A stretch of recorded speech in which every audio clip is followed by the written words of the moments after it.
Ada yang sifatnya dokumen, kita kenal karakter dokumen, dia adalah dokumen single information ya, dia udah di situ aja. Kalau sifatnya single information, kalau dia terkait penjualan, ya udah dia penjualan aja. Sales invoice itu contoh informasi tunggal terkait penjualan saja, gitu ya. Penjualan saat itu, eventnya kira-kira sales invoice yang kayak apa?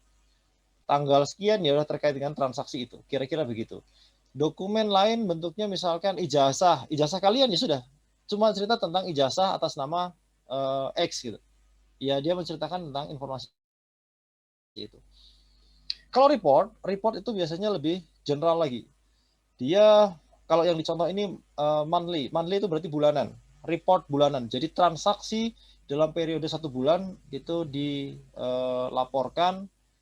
kemudian dibuat general gitu ya, general. Tidak hanya transaksi per transaksi tapi dibuat general.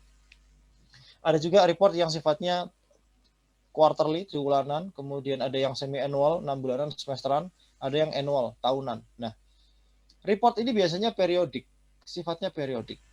Gitu. Di memang sistem itu kita program untuk memproduce report. Periodenya sesuai dengan kebutuhan. Itu biasanya dia diminta atau tidak, dia akan produce. Nah, kemudian ada yang bentuknya query. Query itu by request. By request. Jadi kita memang minta, kita mau bikin output informasinya bentuknya seperti ini. Kalau tadi penjualan yang sifatnya bulanan, kita bisa request laporan penjualan per wilayah. Jadi menggunakan area. Contoh yang kemarin saya bawa mungkin Jawa Tengah, Jawa Barat, Jawa Timur gitu ya. Tetapi ini juga bukan semata-mata kita minta lalu bisa dikasih. Enggak. Sistem tidak akan bisa menghasilkan yang seperti itu. Lain kalau kita minta ke orang ya. Kita minta ke orang, tolong kamu bikin laporan per wilayah. Pak, gimana Pak? Saya belum pernah dan saya nggak tahu datanya. Coba kamu cari tahu transaksi mana saja yang dari Jawa Tengah, transaksi mana dari Jawa Timur, kamu trace. Oke, mungkin orang masih bisa, meskipun repot luar biasa. Tapi kalau sistem, nggak bisa. Dia kalau akan diminta bikin output informasi yang menggunakan area, wilayah, maka harus ada data yang menunjukkan itu. Harus ada atribut yang menunjukkan bahwa dia berasal transaksi ini dari mana. Apakah menggunakan input gitu ya, transaksinya dari kantor cabang di Jawa Tengah, di Jawa Timur, di Jawa Barat, atau dia menggunakan apa namanya IP gitu, lokasi IP address-nya bisa. Ada IP location-nya ada di mana itu kan bisa. Input datanya itu dari mana bisa dilihat. Tetapi yang jelas dari awal harus disetting. Dia akan menghasilkan informasi yang seperti ini. Kalau diminta dia bisa. Caranya dengan meminta query yang seperti ini, nanti datanya akan diproses begini, data yang dibutuhkan apa saja sudah ada juga. Jadi datanya juga harus ada di dalam sistem, sudah diinput masuk ke dalam storage. Contoh tadi, kalau Anda tidak pernah masukin wilayah transaksinya Jawa Tengah, Jawa Barat, Jawa Timur, tiba-tiba meminta laporan dalam bentuk area, nggak akan mungkin. Sistem gimana membacanya? Dari mana dia tahu mana yang Jawa Tengah, Jawa Barat, Jawa Timur? Kira-kira begitu ya. Jadi query pun meskipun dia tidak diproduce periodik, dia by request saja, tetapi tetap dari awal harus disiapkan sistem itu memang mampu memproduce untuk bentuk informasi yang seperti itu. Kira-kira begitu. Nah, tujuannya adalah untuk tahu data apa yang perlu masuk ke dalam sistem untuk diolah seperti apa sehingga bisa keluar informasi yang diinginkan melalui query tadi. Kira-kira gitu. Ini menjelaskan saja sebetulnya apa yang sudah kita bahas sebelumnya. Input adalah dokumen sumber yang dapat berupa formulir atau bentuk transaksi lainnya. Salah satu yang kita gunakan sebagai dokumen sumber, source dokumen, adalah bentuk formulir. Kalau paper base ya, bentuknya formulir. Formulir itu bisa juga paper base, bisa juga online. Yang jelas, bentuk formulir itu sebetulnya menggambarkan data apa yang harus ada untuk bisa diinput ke dalam sistem. Jadi kalau di formulir itu kan kita punya nomor, nama, tanggal gitu ya. Itu sebetulnya kalau kita lihat di struktur kemarin, struktur database, itu masuk di atribut. Masih ingat ya? Sebentar. Ini. Jadi Kalau kita ngisi formulir, itu ada nomor, tanggal, kuantitasnya, kuantitinya berapa. Itu sebetulnya adalah atribut-atribut yang penting untuk ada. Contoh kayak tadi, lokasi transaksi Jawa Tengah, itu adalah atribut. Lokasi Jawa Tengah. Kenapa? Kita menganggap bahwa itu adalah data yang penting harus ada, sehingga kita siapkan field-nya. Formulir itu menggambarkan atribut yang di bawahnya ada field-field yang harus diisi sehingga datanya bisa direkam dengan baik, dengan lengkap. Kira-kira itu. Gitu ya. Itu kalau kita menggunakan formulir. Ini contoh ya. Ini contoh. Kemudian pemrosesan transaksi sama ya. Create, read, update, delete. Proses itu nggak jauh-jauh dari create, update, create, read, update sama delete. Ya bisa prosesnya bisa manual, bisa juga berbasis komputer. Kemudian storage, penyimpanan, storing data, data store. Nyimpan data di dalam ruang penyimpanan. Ini juga bisa manual, bisa menggunakan paper base, bisa juga menggunakan sistem yang disimpan di dalam hard disk misalkan. Itu juga bisa. Nah, tujuan kita menyimpan, ini ada beberapa file yang tersimpan. Ada master file. Master file itu file utama yang ada di database, gitu ya. File transaksi adalah kumpulan-kumpulan transaksi yang akan di-input ke dalam sistem. Gitu. Jadi dia akan digunakan untuk mengupdate master file. Master file itu ada di dalam sistem. Contoh tadi file penjualan, gitu ya.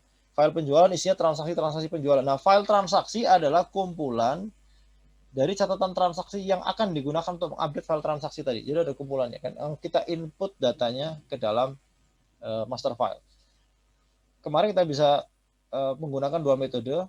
Ketika kita mengupdate master file, bisa menggunakan batch method, menggunakan batching gitu ya. Di batch, dikumpulin dulu file transaksinya pada periode tertentu, baru kita gunakan untuk update master file, atau kita menggunakan real time. Real time itu berarti setiap ada transaksi, maka nanti dia akan otomatis mengupdate ke master file-nya. Jadi individual, sifatnya individual. Jadi setiap ada file transaksi terjadi record ke dalam master file. Kalau yang batching tadi dikumpulin, misalkan satu hari itu dikumpulin, nanti di sore hari baru ada settlement untuk update master file. Yang berikutnya ada file index, yaitu file yang isinya petunjuk untuk melihat, mengelola master file. Gimana sih master file-nya itu tersusun?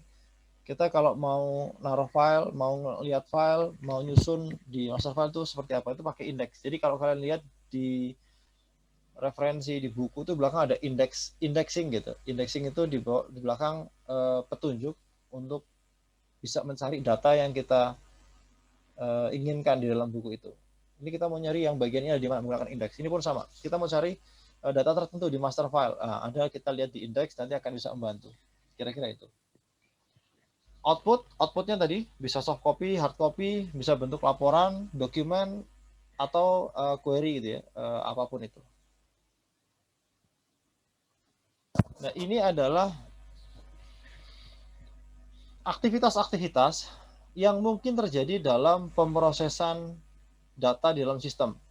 Transaction processing system, yaitu terdiri dari beberapa bentuk. Yang pertama data collection, pengumpulan data, ngumpulin data-datanya dulu. Jadi ngumpulin data. Yang kedua data editing, data itu dilihat, data yang sudah terkumpul itu kita lihat, apakah datanya valid dari sisi datanya, substansi datanya gitu ya. Kalau kita kemarin cerita kriteria informasi atau data yang baik, apakah datanya sudah valid misalkan, sudah lengkap. Kalau belum, maka kita lakukan perbaikan. Gitu ya. Kalau belum ada yang salah, kita lakukan perbaikan. Atau dari sisi formatnya, ternyata misalkan kita memerlukan datanya itu dalam bentuk Excel. Ternyata datanya masih tabel tapi di Microsoft Word. Gitu. Ternyata nggak bisa dimasukin. Maka kita harus merubah format datanya menjadi data Excel. Kira-kira seperti itu ya. Jadi kita melakukan editing. Contoh kalau kita perlunya MP4, ternyata dia menggunakan format MVA gitu. Jadi menggunakan bentuk yang lain. Sama, datanya secara substansi nggak ada masalah, tetapi dari format ada masalah, maka kita juga harus melakukan editing. Yang berikutnya, kalau ada kesalahan, maka kita melakukan data correction. Jadi kesalahan-kesalahan yang kita dapat dari data yang sudah dikumpulkan, kita melakukan perbaikan. Yang kemudian adalah manipulation. Manipulation itu mencoba mencari makna atau summary dari data-data yang sudah kita kumpulkan ke dalam bentuk yang punya makna yang baru ya. Jadi datanya kan dikumpulkan banyak. Dimanipulasi itu dilihat data-datanya, lalu dicari apa sih kesimpulannya, summary-nya apa. Contoh misalkan, kita punya data nomor pokok mahasiswa, NPM gitu ya. Kita punya NPM mahasiswa, kita juga punya data tentang nilai. Data NPM bentuknya angka, data nilai bentuknya angka. Kalau kita gabungkan kedua data ini, maka kita tidak hanya bisa menghasilkan data yang bentuknya angka, tapi juga data yang bentuknya grafik. Itu juga salah satu bentuk manipulasi data. Manipulasi data bukan data yang benar dirubah jadi salah ya, bukan. Tapi manipulasi data itu bisa mengolah data-data yang kita kumpulkan ke dalam bentuk yang baru yang punya makna sesuai dengan kebutuhan informasi dari usernya. Kira-kira gitu. Kemudian data storage itu nyimpan ke penyimpanan di dalam sistem. Kemudian ada outputnya bisa berupa report dan dokumen. Report dari sistem atau produce dokumen yang memang diperlukan. Informasinya, outputnya kira-kira itu. Ya, gambaran tadi dari yang sudah kita jelaskan di awal. Ini adalah aktivitas-aktivitas yang mungkin terjadi di dalam sistem. Tidak jauh beda, intinya akan kembali kepada 4 tadi, create data yang ada di storage, melakukan updating ketika ada penyesuaian, perubahan, koreksi, atau kita melakukan deleting, kita menghapus. Ya, pemrosesan nggak akan jauh dari 4 aktivitas atau tipe pemrosesan ini. Pengumpulan data ini ya, dari dokumen sumber bisa dilakukan secara manual kemarin, misalkan melakukan perekaman di nota faktur gitu ya, atau bisa dilakukan juga dengan otomatis. Kemarin sudah kita bahas menggunakan misalkan scanner barcode, atau menggunakan QR code, atau menggunakan RFID, radio frequency identification. Jadi di label itu dia memancarkan frekuensi radio yang kemudian dibaca oleh sistem kita. Kita punya receivernya, kita tahu contohnya nih, item apa saja yang masih ada di dalam toko, item apa yang keluar dari toko itu tidak di-input manual, tidak di-scan, tapi menggunakan RFID, memancarkan gelombang. Jadi mana yang keluar masuk dari wilayah area kita, itu kita bisa menggunakan RFID ini. Ada beberapa bentuk ya. Jadi kalau kita cerita input data yang otomatis itu pakai apa aja sih Pak? Selain pakai scanner barcode, ada yang lain. Ada beberapa bentuk NFC. NFC itu kepanjangannya apa ya? Near Field Communication. Near Field Communication. Komunikasi di area yang jarak dekat, kira-kira itu, jarak dekat ya. Ada beberapa yang bisa dilakukan. Di antaranya dengan tadi scanning barcode, itu dideketin, di read gitu, dibaca, kemudian di scan gitu, kemudian kita bisa ambil datanya. Ada juga tadi menggunakan gelombang radio. Jadi di area tertentu selama masih terdetek gelombang radionya itu dia bisa teridentifikasi. Ada juga yang menggunakan tapping, ditempel ya, ditempel contohnya kartu e-money. E-money kalau kita di tol itu kita tempel. Nah, di tol kalau kita pakai e-money yang biasa itu kita tempel kartunya saja, tapi kita bisa punya mesin yang menggunakan RFID pakai gelombang radio. Itu ada alatnya, saya lupa harganya, sekitar antara 500 sampai 700 ribuan. Jadi e-money kita itu kita masukin ke alat itu, dia akan memancarkan gelombang tertentu untuk dibaca oleh mesin. Jadi kalau kalian lewat tol, nanti ada yang menggunakan itu, kalian nggak perlu berhenti untuk tapping. Kalian cukup jalan pelan-pelan, otomatis akan terbaca. Begitu terbaca, dia akan buka portal, kira-kira gitu. Itu menggunakan RFID, radio frequency identification. Itu bentuk-bentuk dari NFC ya, Near Field Communication. Ada lagi yang bentuknya pita magnetik misalkan. Pita magnetik itu kalau kalian lihat kartu kredit atau ATM itu ya, yang kemudian digesek gitu ya. Jadi ada pita magnetik yang punya data. Atau pakai chip juga bisa dimasukin gitu. Itu bentuk-bentuk komunikasi jarak dekat. Near Field Communication. Kalau kita kan pakai email itu kan jarak jauh ya, pakai internet jarak jauh gitu. Ini adalah komunikasi jarak dekat. Tujuannya apa? Untuk mempercepat proses input data. Untuk mempercepat proses input data. Kan nggak mungkin kita pakai jarak jauh ya. Kalau jarak jauh nanti kita nggak tahu. Kontrol kita cuma di area tertentu saja. Gitu. Contoh tadi yang lewat di pintu tol, maka jaraknya sangat dekat. Kita pakai mobilnya tuh jalannya pelan-pelan gitu. Jalan pelan tapi nggak perlu tapping, nggak perlu buka kaca, dia akan terbaca. Kalau jaraknya terlalu jauh, nanti yang buka portal yang mana? Kan kesulitan malah ya. Kalau ada portal tol itu, pintu tol itu dia punya portal kan ada kadang berjejer banyak. Maka jaraknya dekat. Tujuannya untuk mempercepat, tapi dia hanya untuk jarak dekat. Nanti kalian boleh cari tentang NFC atau Near Field Communication, bentuknya apa saja, jenis-jenisnya, silahkan dicari. Editing data. Editing data adalah proses pengecekan data untuk validitas kelengkapan untuk mendeteksi masalah. Jadi misalkan ada masalah dari sisi, oh ternyata ini harusnya yang masuk datanya numerik nih, ternyata dia masuk nominal, alfabet gitu ya. Harusnya masuk angka, ternyata masuk huruf. Ada yang lupa masuk huruf. Kemudian, oh ternyata formatnya harusnya Microsoft Excel tadi. Ternyata yang ada filenya adalah file Microsoft Word. Maka harus ada editing data. Proses penyesuaian data karena harus menyesuaikan dengan apa yang bisa dibaca oleh sistem. Kira-kira gitu. Nanti kita akan menggunakan ini untuk belajar di relational database. Nanti kita akan belajar itu. Koreksi data ketika ada kesalahan dan yang lain-lain kita melakukan koreksi. Manipulasi data sudah melihat itu ya, klasifikasi, sortir, perhitungan, kemudian pengikhtisaran itu. Kita lihat dari data-data yang ada tuh sebetulnya sintesanya itu seperti apa, summary-nya seperti apa. Penyimpanan data, masukin data ke tempat penyimpanan. Kalau manual menggunakan paper base ya, ke buku catatan, kertas gitu ya. Tapi kalau menggunakan sistem bisa menggunakan hard disk misalkan, atau menggunakan tempat penyimpanan yang lain. SSD gitu, solid state drive itu juga hari ini banyak digunakan. Nah, sekarang waktu kita menyimpan data, pertanyaannya, kenapa data itu perlu kita simpan? Sebaik lagi ya, diskusi dengan teman-teman dulu. Temponya agak cepat tuh, saya rasanya kok kayak ada yang aneh, ternyata lagi puasa ya, lupa saya. Ternyata lagi puasa.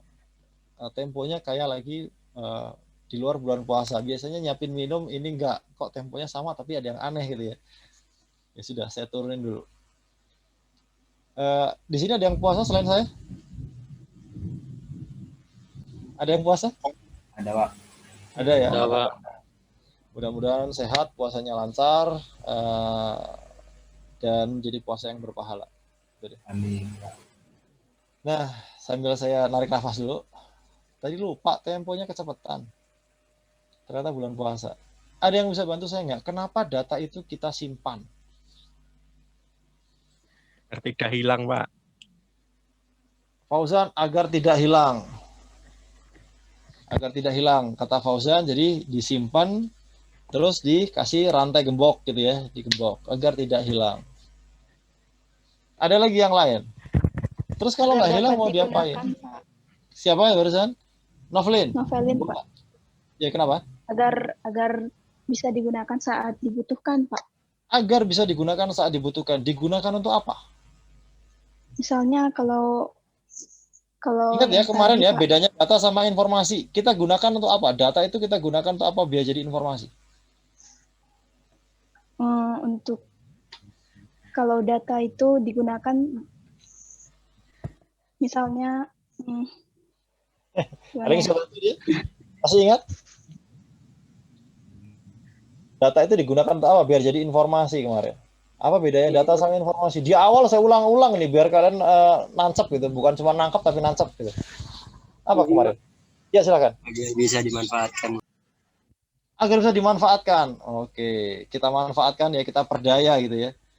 Ya maksudnya dimanfaatkan untuk apa? Mengambil keputusan. Nah, itu ada dua orang tuh, Fauzan sama Rudi. Untuk mengambil keputusan. Jadi data itu kita simpan untuk kita manfaatkan, kita gunakan. Kata Fauzan tadi, biar gak hilang, itu maksudnya biar kita nanti bisa pakai lagi ketika kita mau ngambil keputusan. kita rubah dia, kita gabungkan dengan data yang lain untuk menjadi informasi. Ingat di awal saya cerita, kalau kita mau ngambil keputusan yang baik itu keputusan yang seperti apa? Kriterianya 2. Kita tuh cari keputusan yang apa dan apa.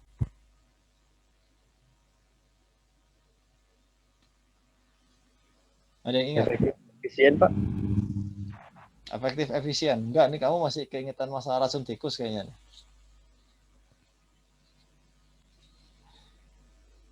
Bukan hanya itu. Apa nih? Istilahnya 2. Kita mau cari yang biar dia jadi keputusan yang baik tuh kita harus seperti apa keputusannya gitu. 2 ya, ingat ya. Keputusan yang akurat, yang tepat dan cepat gitu. Bukan cuma akurat tapi juga cepat. Kira-kira gitu. Jadi contohnya gini deh, contoh gini. Kalau di sini ada yang suka ini klub sepak bola? Ada ya kayaknya ya. Ada, seingat saya di Ada, Pak. ada. Ya, Pak. Saya nggak tanya lagi klub sepak bola yang terbaik apa, kayaknya nggak ketemu waktu itu. Saya takutnya ada yang nyebut misalkan AC Milan gitu. Saya nggak tahu AC Milan tuh sekarang gimana. Masih ada AC Milan? Nggak ada, Pak. Ada. Ada. Bohong ya, puasa ya. Contoh sekarang itu. Contoh sekarang.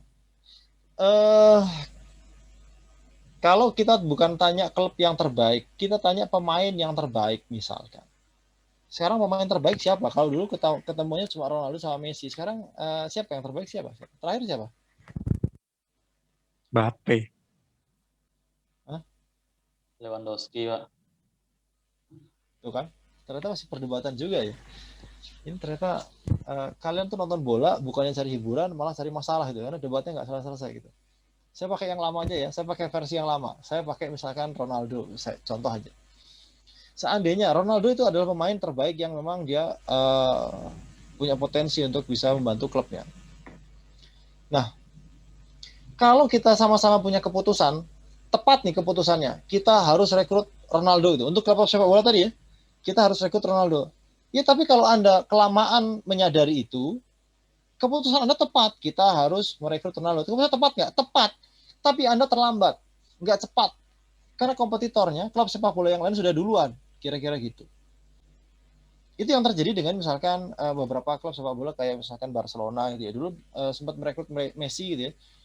Sementara klub lain masih belum melihat itu atau belum yakin itu. Dia udah rekrut dulu atau yang lainnya gitu.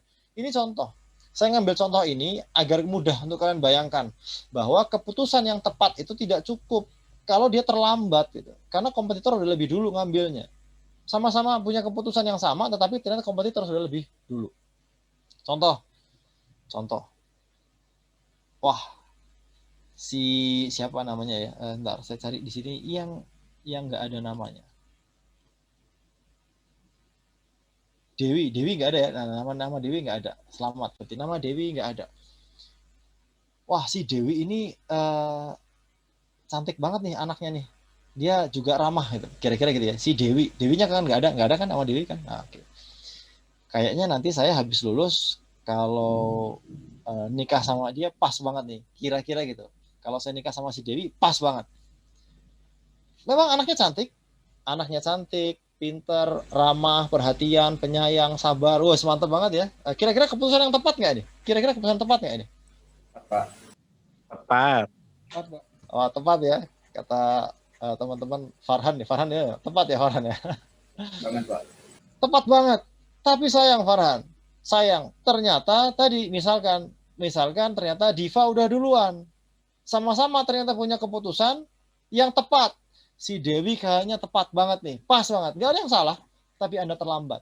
Gitu. Anda terlambat.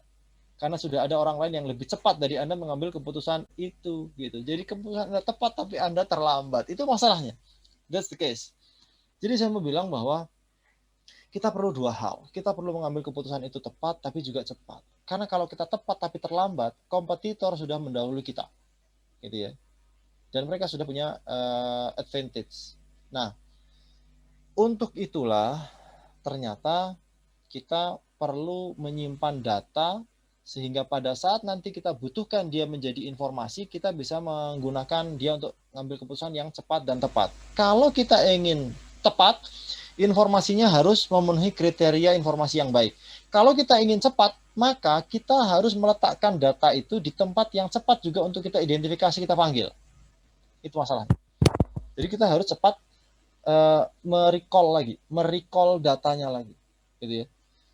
Kalau sama gini, kalau kalian masalah kecepatan ya, kalau kalian udah belajar nih, duduk di kelas yang sama, dapat dosen yang sama, belajar mata kuliah yang sama gitu ya, referensinya sama, tapi waktu ujian kok beda hasilnya, padahal dengarnya sama. Ada yang ketika dapat soal, dia langsung, oh yang ini nih, dia nge-recall-nya cepat, gitu ya.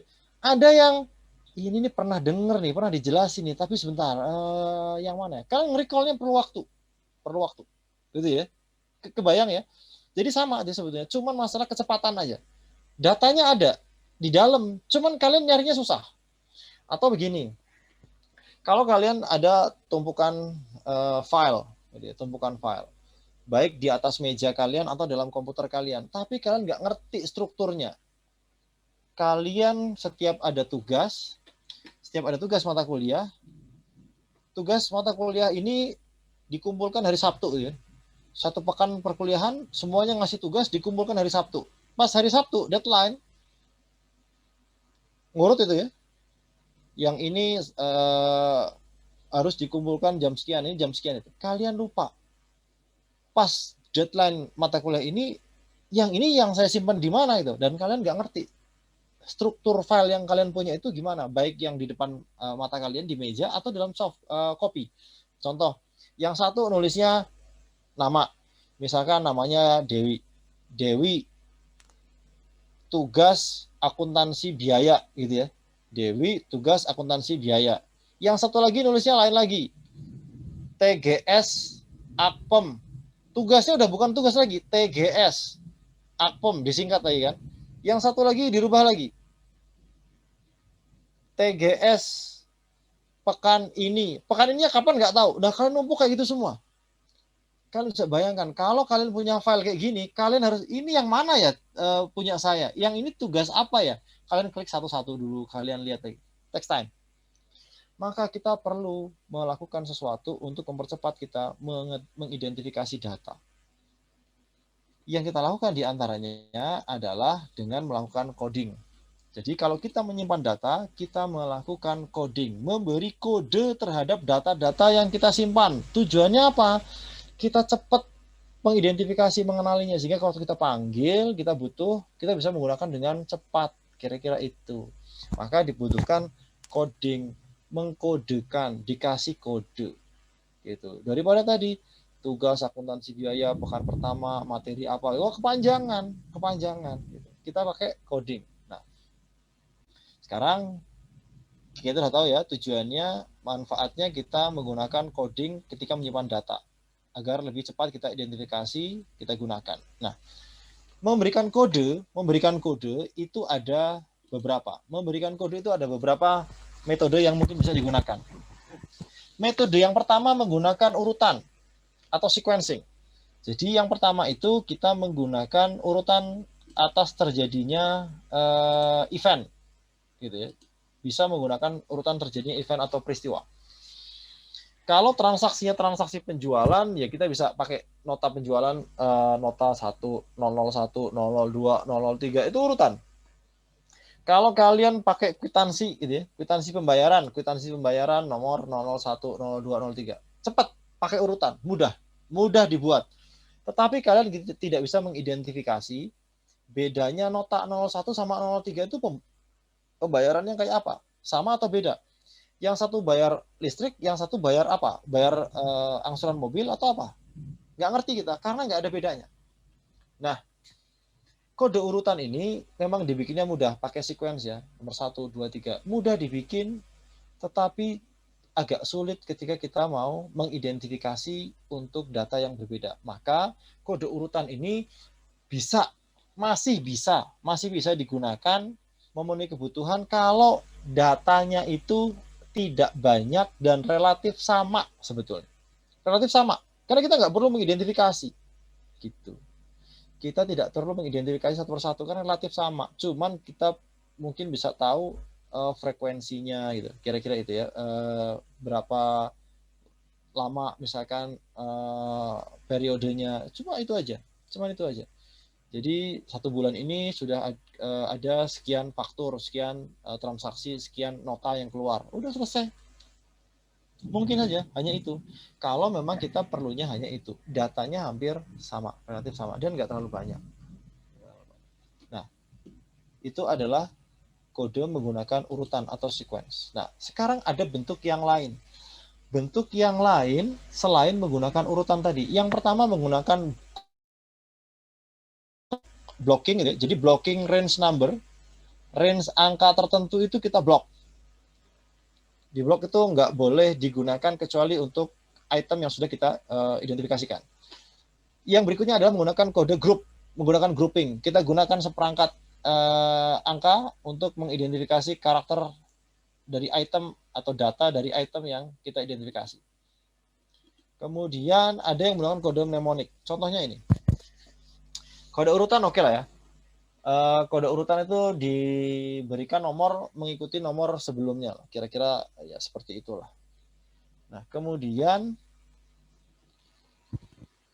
yang berikutnya, bentuk yang lain adalah menggunakan kode blok. Kode blok ini caranya adalah dia melakukan blocking range number. Jadi range angka tertentu itu diblok, hanya digunakan untuk item tertentu saja. Contoh yang ada di layar. Digunakan blocking range number dari 1000000, ada 5 nolnya, sampai 1999999. Ada 5 9-nya ya. Kepalanya aja yang beda. Kepalanya aja yang sama. Kepalanya kepala 1. Jadi setiap angka total ada 6 digit, 6 digit. Kalau kita gunakan kepalanya angka 1, itu kita blok. Pasti identifikasinya ke kompor elektrik. Itu namanya blocking. Itu namanya blocking ya. Kalau kita gunakan kepalanya nomor 2, itu pasti identifikasinya ke item kulkas. Yang di belakang mengikuti. Tapi kita blok. Ini namanya kode blok. Blocking range number. Tujuannya adalah kita tahu. Ya nanti lihat. Angka di belakangnya ini akan menjelaskan kulkas yang kayak apa gitu ya, dari PT mana, itu boleh aja, nggak ada masalah dengan itu. Tetapi yang jelas untuk item kulkas kita blocking menggunakan kepala 2 sampai 299. Jadi semua yang kepalanya 2 itu pasti mengidentifikasi item kulkas. Datanya pasti itu. Kira-kira gitu.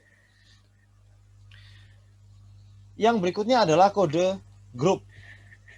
Kode group itu menggunakan posisi digit. Contoh yang ada di layar, digit, ini berarti ada 7 ya. Ada 1, 2, 3, 4, 5, 6, 7, kira-kira gitu ya. Digit pertama dan kedua itu menceritakan lini produk, ukuran, dan coraknya. Digit yang ketiga itu menceritakan warna. Digit yang keempat dan 5 itu biasanya digit tahun ya. Kalau tahun kita pakai 4 digit, kita ambil yang belakang 2. Itu tahun pembuatan. Misalkan tahun, kalau sekarang 2021 ya 21. Biasanya kayak gitu ya. Jadi digit 45. 67 itu fitur opsional yang menjelaskan fitur apa yang ada pada produk itu. Kira-kira itu. Nah, ini menggunakan kode grup. Contohnya. Contoh kode grup yang lain itu mahasiswa punya NPM ya? Iya kan? Mahasiswa ada NPM kan? Saya nggak tahu NPM yang sekarang seperti apa ini ya bentuknya. NPM mahasiswa ada ininya nggak? Ada artinya nggak masing-masing digitnya, posisi digitnya? Ada? Ada yang masih ingat? Posisi digit 1 dan 2 itu cerita apa? Atau 1 itu cerita apa? 2 apa? Atau 1, 2, 3? Saya nggak tahu soalnya. Mungkin sangat jauh berbeda dengan NPM yang saya udah lupa NPM saya di kampus STAN ya. Udah lama banget soalnya. Ada yang bisa jelaskan? NPM kalian itu menceritakan apa? Masing-masing digitnya, posisi digitnya. jurusan, Pak. Bentar, Ya. siapa? Rizka ya? Iya. Rizka, Kalau saya tanya dulu, NPM-mu berapa? 13 19 1356 19, 1356. 1356. Ada 1, 2, 3, 4, 5, 6, 7, 8, 9, 10 digit ya. Terus ceritakan, masing-masing posisi ini cerita apa nih? Kalau yang angka depan 1 itu 2 jurusan akuntansi. 1 jurusan akuntansi. Kalau gitu saya bisa pastikan semua yang mahasiswa yang ada di sini pasti angka depannya 1. Iya kan? Karena merujuk ke jurusan akuntansi. Iya betul ya? Betul, Pak. Oke. Yang kedua digit berikutnya, Rizka? Selanjutnya saya kurang tahu, Pak. Waduh. So, cuma tahu angka 1 retok. Yang lain ada yang bisa bantu nggak? Program studi juga. Yang mana? Yang 3. Oh, angka digit kedua ini ke program studi larinya. Ya, Pak. Dia menuju ke program studi. Oke, lalu? Kalau 19-nya itu angkatan 19 mungkin, Pak. Ya, Yang ini, angkatan 19. Lah yang 02?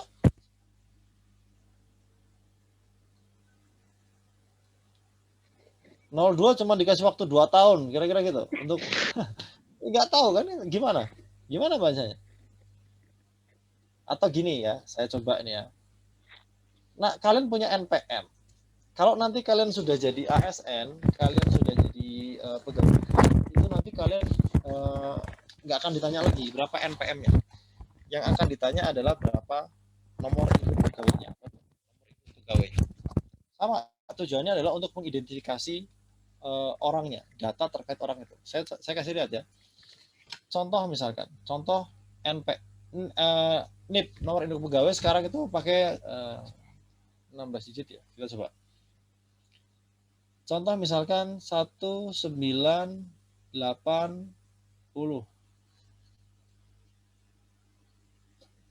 Ini 4 digit pertama itu kalau NIP sekarang ya, kalau NIP pegawai negeri, kalian kalau nanti ngurus-ngurus apa biasanya punya NIP-nya dosen ini sekian gitu, NIP-nya siapa itu sekian pegawai ya. 4 digit pertama itu tahun kelahiran.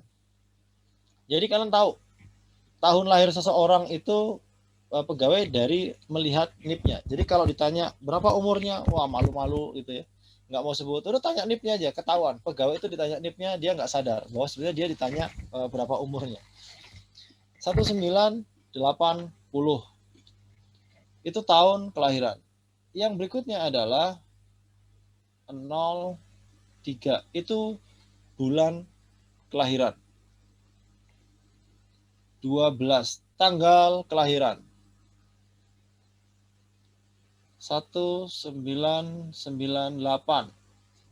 4 digit berikutnya itu adalah tahun dia menjadi CPNS atau PNS lah.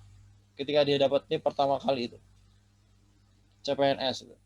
Kemudian tahun berikutnya adalah 12. Bulan ketika dia jadi PNS.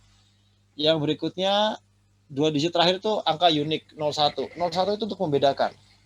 Mungkin saja ada orang yang tahun lahirnya sama, bulan lahirnya sama, tanggal lahirnya sama. Kemudian sama-sama masuk STAN, seandainya gitu. Meskipun enggak juga mungkin aja. Sama-sama masuk STAN, lulusnya sama, jadi PNS-nya kan bareng. Tahunnya bareng, bulannya bareng. Udah, berarti NIP-nya dia sama semua. Nggak mungkin kita punya kode yang sama untuk menceritakan 2 item yang berbeda. Nggak mungkin. Maka dikasih kode unik di belakang ini untuk membedakan antara orang yang satu dan yang lainnya. Data satu dan data yang lain. Kira-kira itu. Jadi kode yang belakang itu, kalau saya kebetulan kodenya 02. Itu ada mungkin ada yang sama tahun lahirnya, bulan, tanggal, kemudian tahun dan bulan masuk jadi PNS-nya dengan saya. Maka digunakan kode ini. Rata-rata sih 01 atau 02. Rata-rata yang paling banyak 01. Setelah itu 02. Tapi ada sampai yang kode unik di belakang ini itu sampai 0,6 saya lihat. Berarti ada banyak sekali yang sama dengan dia NIP-nya gitu. Itu kira-kira. Jadi variasi angkanya sama semua, maka dibedakan di digit yang belakang. Itu kalau cerita NIP. Nah, ini menggunakan grouping. Jadi grup digit. Grup digit pertama cerita apa gitu ya. Atau ini 4 digit pertama 1 sampai 4.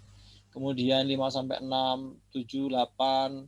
Kalau ini 9 sampai 12, 9 sampai 12, 13, 14, 15, 16. Itu grouping. Jadi grup posisi digit ini cerita apa? Menjelaskan tentang item yang atau data yang kita simpan. Itu dia cerita itu. Loh Pak, kok pakai tahun semua Pak? Nggak ada masalah. Karena yang bikinnya adalah Badan Kepegawaian Negara BKN. Menurut mereka, ini adalah data yang penting untuk mereka. Mungkin untuk mengetahui kapan orang itu jadi PNS, untuk tahu kapan dia pensiun. Karena pakai umur ya. Mungkin untuk mengetahui kenaikan gaji berkalanya atau yang lainnya. Jadi menurut dia yang penting adalah ini. Untuk mengidentifikasi data itu yang penting adalah kode ini. Jadi mereka bikinnya pakai ini. Jadi masing-masing bisa beda.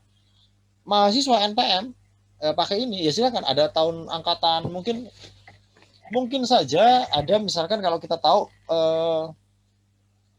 kalau kodenya 1 akuntansi 3 D3 kemudian 02-nya saya nggak tahu ya, kalian juga nggak tahu apalagi saya. 19 itu angkatan, kita akan tahu oh kalau ada yang kodenya 18 berarti dia pernah menunda perkuliahan karena cuti atau yang lain misalkan. Kalau dulu ada tuh sering di kelas ada yang NPM-nya beda dengan teman-teman yang lain. Variasinya ya, kode di depan yang lain sama, dia beda. Ternyata angkatannya beda. Ternyata dia adalah mahasiswa yang mengulang. Kalau dulu DO boleh ngulang. Dulu DO, masih sempat DO tuh boleh ngulang. Jadi ada yang drop out, dia boleh mengulang. Jadi dia tidak lulus, dia boleh dikasih kesempatan mengulang sekali. Nah terakhir ini dihapus, maka ya sudah nggak ada lagi kesempatan mengulang. Kira-kira gitu. Jadi ini ya, ini kode grup. Dia menggunakan grouping. Nah yang berikutnya ada yang namanya kode mnemonik. Kode mnemonik itu kode campuran antara alfabet dan numerik. Oke, di sini ada contohnya DRY 300W05. Ceritanya nih, kalau pakai kode ini dia mau cerita bahwa dry itu artinya dry itu pengering, mungkin pengering hair dryer atau apa gitu, pengering rambut atau yang lain, tapi dia sifatnya alat pengering elektronik yang fungsinya pengering. Kemudian angka 300-nya itu merepresentasikan low end. Low end itu dia barang yang apa ya? Bukan premiumnya, barang yang biasa, yang murahnya, yang biasanya itu low end. Kemudian W-nya itu dari white, warnanya putih. Kemudian 05-nya itu dia mengidentifikasi suppliernya dari PT Sears. Kira-kira gitu. Jadi ini adalah kode yang bisa digunakan, kode mnemonik sesuai dengan kebutuhan. Terus bikin kodenya caranya gimana Pak? Ya sesuai kebutuhan. Anda butuhnya mengidentifikasinya itu yang cepat apa, gitu ya. Tadi contoh kita pakai kode grup. Karena kita butuh melihatnya datanya biar cepat itu, tahun kelahiran, tahun masuk dan yang lain-lain. Itu seandainya memang diperlukan ya kita siapkan kode apa yang memang perlu ada. Contoh yang lain, kode blok. Kode blok itu diantaranya digunakan untuk bagan akun. Ini ya, chart of account, COA itu atau bagan akun. Itu juga menggunakan kode blocking. Dari angka 1 sampai 199 itu cerita tentang current asset. Jadi semua yang kepalanya 1 itu pasti mengidentifikasi item yang masuk kategori current asset. Kira-kira gitu. Yang 2 itu yang fixed asset. Yang ketiga, kepala 3 itu liabilities, kepala 4 itu equity, kepala 5 itu revenues, 6 expense dan yang lain-lain. Jadi semua yang kepalanya 5 itu pasti akan ke revenue. Yang kepala 6 pasti expense. Kira-kira itu. Jadi ini namanya blocking, menggunakan kode. Tujuannya apa sih kita ngelihat kode akun misalkan? Untuk mempercepat kita mengidentifikasi ini akun apa. Gitu. Ini transaksinya larinya kemana? Ini berpengaruhnya ke mana? Ini bagian dari apa? Kira-kira gitu ya. Ini transaksi aset. Oh ini transaksi yang akan mempengaruhi ke beban expense, kira-kira gitu. Untuk mempercepat. Ini contoh ya, contoh menggunakan kode blocking. Jurnal juga tempat penyimpanan data, sama menyimpan data, menunjukkan transaksi debit kreditnya, dia juga termasuk entry data. Apalagi nih? Ini sama nih, hard copy dokumen kita sudah baca tadi ya, dokumen hard copy, soft copy, manual atau computer base, kemudian bisa dokumen atau laporan kalau dia periodik. Oke. Nah, tadi kita sudah cerita tentang data. Tadi kita sudah cerita tentang data, memprosesnya. Sekarang kita akan baca sedikit tambahan di akhir-akhir slide ini tentang ERP. ERP atau Enterprise Resource Planning. Tadi kan kita udah lihat ya, data pemrosesannya dari awal, data input, proses, output, kemudian data input itu dari apa saja bentuknya, kemudian prosesnya itu create, update, delete, kemudian ada ya kalau aktivitasnya ada aktivitas data collection, ada data editing, data correction, kira-kira gitu ya. Kemudian sampai ke data manipulation dan seterusnya. Kemudian kita juga cerita tentang penyimpanan data, kemudian bagaimana memudahkan kita untuk mengidentifikasi dan memanggil lagi data yang kita simpan, karena kita butuh data itu untuk jadi informasi, mengambil keputusan, maka kita menggunakan coding. Udah ada coding tadi. Ya, beberapa sudah kita bahas. Nah, sekarang kalau kita ingin struktur data juga udah kita baca ya.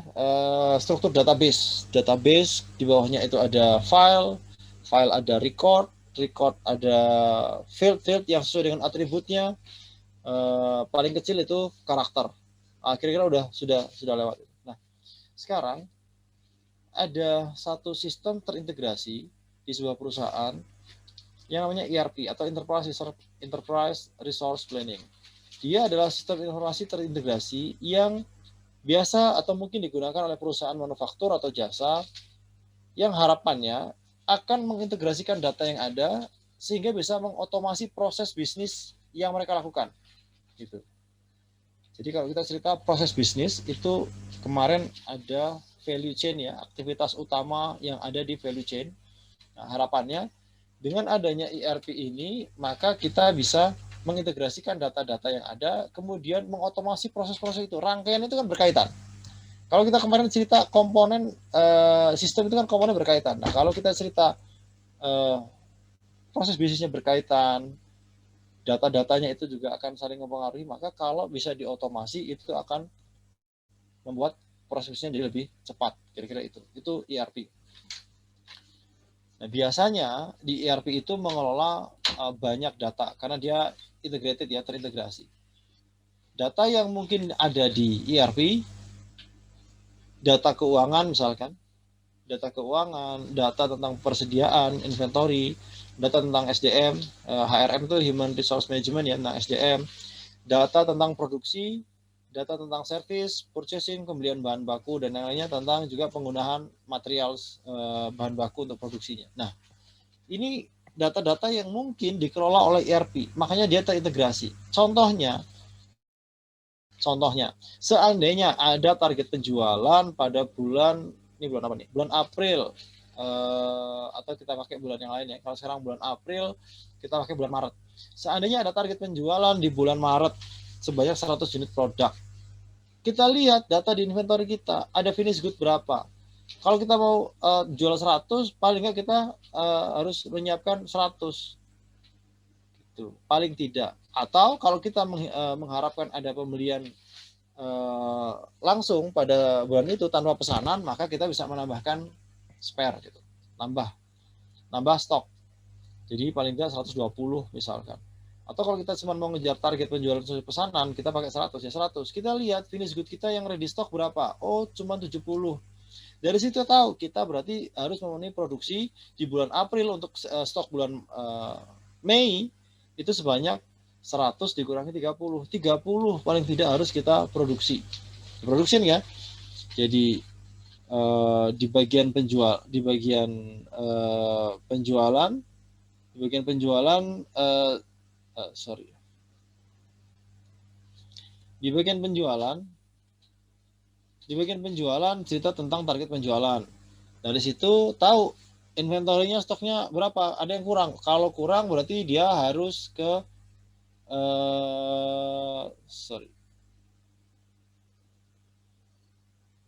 target penjualan, cek barang jadi. Kalau di sini target penjualan 100 sesuai dengan target profit yang kita inginkan, inventorinya ada 70, berarti kita perlu produksi. Kita perlu produksi sebanyak 30. Kan kira-kira gitu ya. Kita perlu produksi sebanyak 30. 30 ini kita lihat ke inventori bahan bakunya, kira-kira butuh berapa gitu. Penggunaan bahan baku untuk produksi. Kalau 30 itu ternyata kurang, ternyata cuma ada stok untuk 20 unit, maka kita perlu purchase. Kita perlu purchase untuk 10 unit, tambahan bahan baku untuk 10 unit lagi. Gitu ya. Setelah dibeli, maka baru bisa lengkap kita melakukan proses produksi dengan menggabungkan tenaga manusia. Jadi ada labornya di sana, ada biaya untuk baru bisa berjalan ya, jalan operasi. Kemudian setelah jadi masuk ke inventory lagi 100 dijual. Setelah dijual, kemudian kita cerita juga tentang SDM, pembayaran kinerja mereka, kalau ada bonus atau yang lainnya. Lalu kita cerita service juga yang diberikan kepada customer. Kira-kira kita data. Kalau ada garansi itu penjualan kapan. Kalau garansinya setahun, kita berarti harus merecord periode garansinya setahun. Jadi kita merecord datanya. Contohnya kayak gini. Ini ERP. Jadi satu data yang diinput di target penjualan itu bisa berpengaruh ke semua data yang ada di ERP. Itu ya, data yang besar terintegrasi ya. Bayangannya, gambarannya seperti itu. Gitu. Jadi ketika ada data diinput, dia tidak hanya berpengaruh untuk satu bagian saja, tetapi dia juga ternyata mempengaruhi dari data-data yang ada di seluruh divisi yang ada di organisasi atau perusahaan. Kira-kira begitu. Nah, ERP ini biasanya menangani proses manufaktur, logistik, distribusi, inventory, shipping, invoice, dan semuanya ya, akuntansi, keuangan. Itu. Membantu mengontrol aktivitas bisnis seperti penjualan, pengiriman, produksi. Sudah saya jelaskan tadi sedikit tentang gambaran bagaimana data di ERP mengolah semua resource yang ada di organisasi. ERP merupakan back office system. Back office system itu maksudnya adalah dia backbone terkait data, tetapi tidak berinteraksi langsung dengan customer. Jadi customer nggak pernah berhubungan dengan ERP. Data dia mungkin dikelola di ERP, tetapi dia back office, maka tidak pernah berhubungan dengan customer. Jadi kalau kita di kantor itu ada bagian-bagiannya. Ada bagian front office itu yang ketemu sama customer, yang bertemu langsung dengan customer itu bagian front office. Middle office itu yang bagian membuat desain dan yang lain-lain, mungkin saja kadang-kadang diperlukan untuk ikut ketemu. Tapi ada bagian lain di belakang yang ngurusin datanya, namanya back office. Dia mengelola semua datanya, tapi dia nggak ketemu dengan customer. Keuntungan penggunaan ERP. Nah, ERP ini ada beberapa keuntungan yang diperoleh kalau kita menggunakan ERP. Yang pertama ada integrasi data keuangan, gitu ya. Datanya menjadi terintegrasi. Ada standarisasi proses operasi karena datanya yang masuk terstandar. Jadi datanya hanya dari satu sumber, harusnya sudah tervalidasi dan bisa digunakan untuk menjadi input untuk proses-proses selanjutnya. Ada standarisasi data dan informasi. Ada perbaikan pengelolaan operasi. Nah, dengan ERP, perusahaan dapat mengelola dari proses bisnis yang ada di awal sampai akhir, dari pesanan sampai distribusi. Karena semuanya dikelola menggunakan sistem terintegrasi, maka tingkat keterlambatan itu dapat diminimalkan. Harapannya dengan seperti itu, maka tingkat keterlambatannya itu bisa kita turunkan atau kita hilangkan. Karena kita nggak perlu lagi menunggu data, rekonsiliasi data, atau yang lain-lain. Tapi datanya sudah terintegrasi. Sehingga operasinya bisa menjadi lebih cepat karena ada otomasi. Hanya sekali input data bisa digunakan untuk operasi sistem. Keuntungan yang mungkin bisa diukur, penurunan inventory gitu ya. Karena tadi bisa merencanakan itu kan. Kita nggak perlu beli banyak-banyak. Kita nggak perlu nyimpan banyak-banyak, ngabisin biaya di gudang. Karena inventory yang dibutuhkan bisa diukur sesuai dengan target-target yang udah ada, target penjualan, jadwal produksi gitu ya. Ada penurunan tenaga kerja secara total karena bisa mengurangi tenaga kerja untuk misalkan administrasi, pengolahan data gitu ya, kemudian rekonsiliasi data itu kita turunkan. Peningkatan service levelnya itu tingkat layanan yang mungkin bisa diberikan itu bisa naik karena bantuan teknologi. Peningkatan kontrol keuangan karena datanya terintegrasi.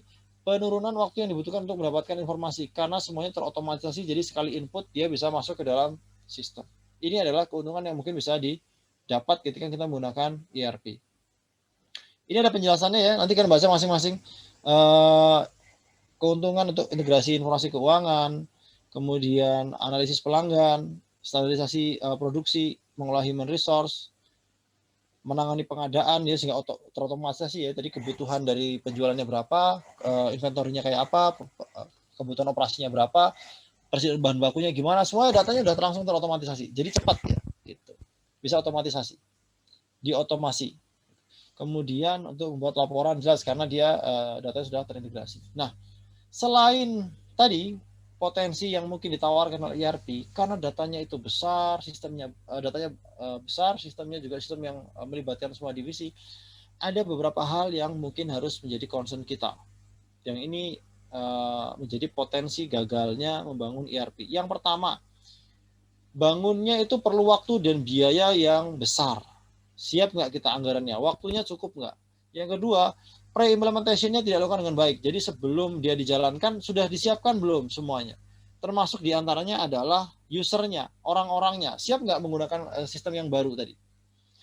Strategi operasi tidak sejalan dengan business process design dan pengembangannya. Nah, jadi kalau kita memakai ERP, kita siapkan strategi yang sudah sesuai belum? Atau jangan-jangan strateginya tadi di awal tidak berpikir bahwa kita akan mengotomasi sistem. Maka perlu penyesuaian strategi lebih dulu. Kemudian orang-orang tidak disiapkan untuk menerima dan beroperasi dengan sistem yang baru. Makanya mungkin mereka jadi tidak siap, mungkin ada yang menolak.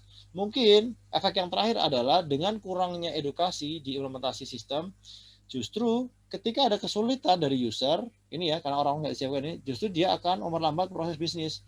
Yang tadinya kita berharap lebih cepat, malah jadi lebih lama. Karena apa? Karena harus belajar pelan-pelan, karena melakukan banyak kesalahan, sehingga perlu banyak koreksi dan yang lain-lain. Maka ERP ini juga kalau tidak disiapkan, dia justru bukan yang mempercepat, malah dia akan menimbulkan masalah. Maka kalau kita mau menggunakan ERP, maka kita harus siapkan dengan baik. Dan nanti tahapan-tahapannya kita akan belajar. Kalau kita mau bangun sistem, itu tahapannya apa saja yang harus dilewati. Nanti kita akan belajar di materi selanjutnya. Nah, materi terkait pemrosesan data sudah selesai. Saya mempersilahkan kalau ada yang ingin bertanya, tapi sepertinya sudah masuk waktu asar. Jadi kita break dulu untuk sholat asar. Setelah sholat asar, nanti silahkan digunakan di internal perusahaan gitu. Nggak diakses sama pihak luar sih nggak. Jadi cuman ruang lingkupnya sebatas di internalnya aja ya Pak? Iya, itu sepanjang yang saya tahu seperti itu. Jadi datanya bisa kita narik customer, dorong ke supplier itu bisa, tapi ya by system itu cuma dikelola di internal perusahaan aja, di backbone-nya, di back office-nya aja. Baik, makasih Pak. Ya, sama-sama. Ada yang lain?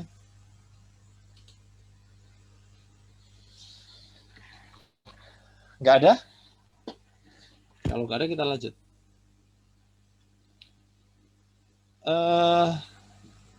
Kalian sudah punya bukunya Romney yang edisi 14 ini?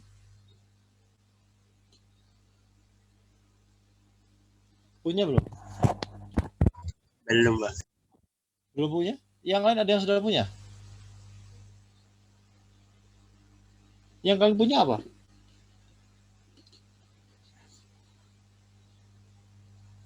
Yang 13 saya mah Pak. 13? Versi Indonesia gitu saya 13 Pak ada. 13 versi Indonesia? Ya, dapat dari teman kita, kalau saya sendiri Pak. Berwarna kayak punya saya apa hitam putih?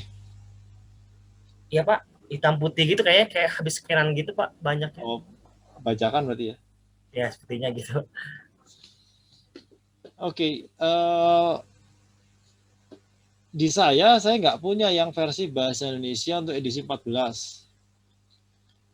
soft copy ya, tapi yang ada yang versi bahasa Inggris. Bahasa Indonesianya saya lupa. Saya punya buku versi bahasa Indonesia tapi saya lupa dia edisi 14 atau 13. Tapi oke lah ya. Harusnya di LMS ada dari dosen. Jadi ini adalah material utama di mata kuliah kita. Jadi kalian silahkan nanti download dari LMS. Di sana sudah ada harusnya semua materi yang terkait dengan mata kuliah kita. Kalian ambil saja semua yang dari Dosko. Nah, nanti kalau ada yang belum dapat atau ada kesulitan, silakan menghubungi saya. Materi saya nanti akan saya share juga di LMS.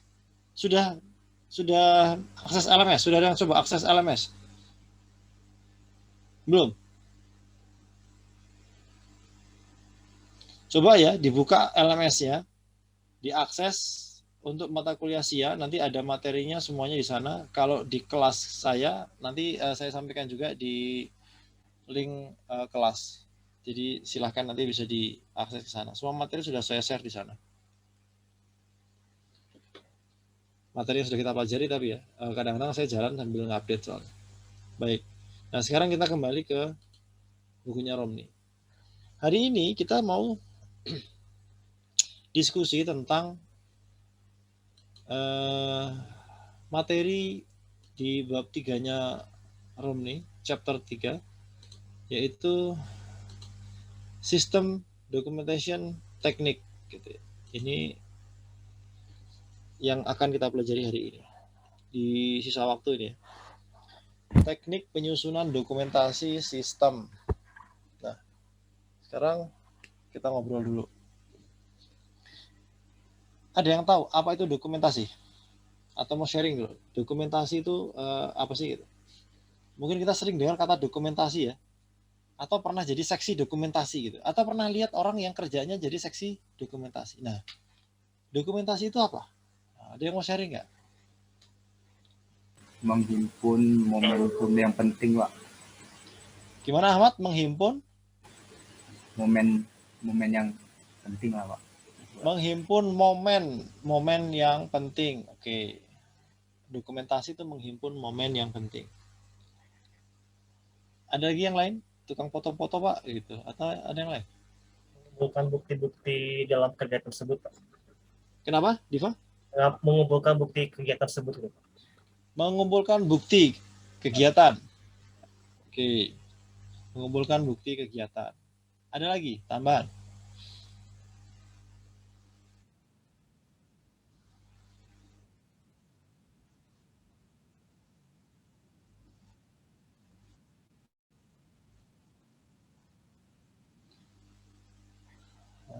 Saya ngulangnya kepanjangan. Apa tadi? Ulangi Arif ya.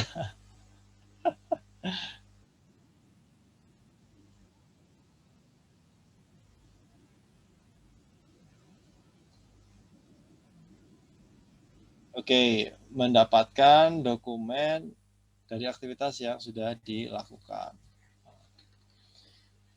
Kita sering ketemu kata dokumentasi ini kalau ada apa sih? Ada acara ya? Acara apa biasanya? Acara kampus banyak, Pak. Acara kampus, contohnya? Ada MBM, Pak.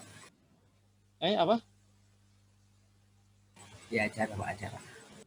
Iya, acaranya apa contohnya? Disnatalis. Disnatalis. Ada dokumentasi. Kenapa? Dinamika, Pak. Dinamika, oke. Disnatalis, dinamika, ada dokumentasinya. Tujuannya dibuat dokumentasi disnatalis atau dinamika apa? Kok pakai dibikin dokumentasi segala sih?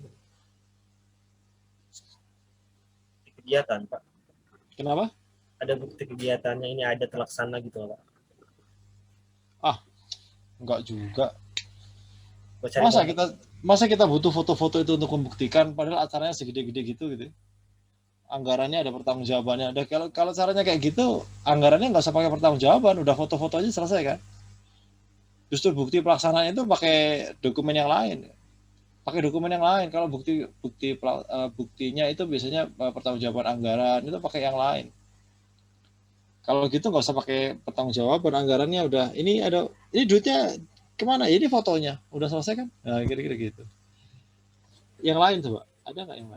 Dokumen itu Pak sebagai data Pak, habis itu untuk menjadi informasi ke depannya Pak, gitu Pak, ke luar gitu Pak. Oke, jadi data ya. Nah, kita lihat ya. Kita lihat yang sudah kalian sebutkan. Kita lihat dengan apa yang ada di penjelasannya Romney. Documentation explain how a system works, including the who, what, when, where, why, and how of data entry, data processing, data storage, information output, and system control. Kebayang ya? Nih, kalau kata Romney, dokumentasi itu tujuannya untuk menjelaskan bagaimana sebuah sistem bekerja. Gitu. Sama tadi kalau saya bilang ada dinamika ya, dinamika, disnatalis. Saya pernah lihat di masjid dekat tempat saya dokumentasi pemotongan hewan kurban waktu Idul Adha gitu ya. Dokumentasi pemotongan hewan kurban. Di situ ada dilihatin hewan kurbannya ditaruh di mana sebelum dipotong. Terus lokasi pemotongannya, kemudian pada saat pemotongan yang motong siapa, caranya gimana gitu ya. Kemudian beberapa ada sapi, ada kambing itu dipotong, ditunjukkan penontonnya, kalau yang nonton ya penontonnya ada fotonya juga ditunjukkan. Dokumentasi pemotongan hewan kurban Idul Adha. Tujuannya apa? Tujuannya untuk menjelaskan baik orang itu hadir atau tidak pada saat acara itu, pada saat event itu, baik dia akan melihat pada waktu yang sama atau setelahnya, dia akan melihat hal yang sama, punya persepsi yang hampir sama dengan orang yang ada di lokasi. Mau jelasin itu kan? Ini loh, pemotongannya tuh kayak gini. Ceritanya tuh kayak gini. Jadi mau membuat orang itu, apakah dia datang, nggak datang, itu punya bayangan, punya persepsi yang sama. Ceritanya gitu. Nah, kita pakai apa yang disebutkan oleh Romney ya. Dokumentasi menjelaskan bagaimana sebuah sistem bekerja. Termasuk siapa, apa, kapan, di mana, bagaimana, gitu. Kenapa dan bagaimana data itu di-entry, diproses, disimpan, dan kemudian menjadi informasi, lalu bagaimana kontrol terhadap data dan informasi tersebut dalam sistem. Ceritanya gitu. Jadi mau cerita kalau ini loh yang seharusnya terjadi, atau ini yang terjadi di dalam sistem. Jadi kalau cerita tadi, disnatalis ini loh yang terjadi di disnatalis. Kamu datang nggak? Enggak. Ya ini lihat dokumentasinya. Dengan lihat dokumentasi ini, kamu akan punya gambaran yang kurang lebih hampir sama lah. Jadi tujuan, kalau ada seksi dokumentasi, tujuan dia adalah bagaimana sebisa mungkin mengcapture apa yang ada pada event itu, untuk kemudian ketika orang melihat, dia punya gambaran, punya bayangan yang sama seperti kalau dia datang langsung. Jadi sama ya. Dokumentasi manfaatnya itu, tujuannya itu. Nah, itu juga yang dibilang oleh Romney, menjelaskan tentang sistem. Kalau kita bicara sekarang dokumentasi sistem, maka dia bicara tentang sistem. Bagaimana sistem itu bekerja.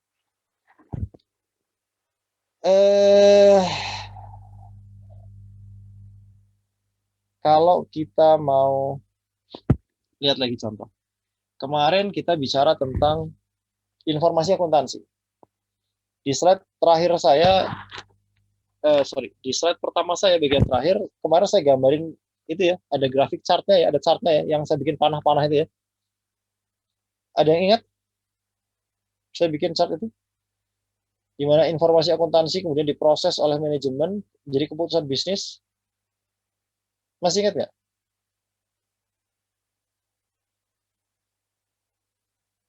Udah hilang? Bagus. Apalagi kalau saya bikin video ya.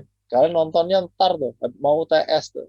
Baru ditonton videonya, diulang-ulang berjam-jam. Nggak mungkin, dan nggak efisien. Jadi, kemarin saya gambarkan di apa namanya, slide saya yang terakhir kemarin di bagian akhir gitu.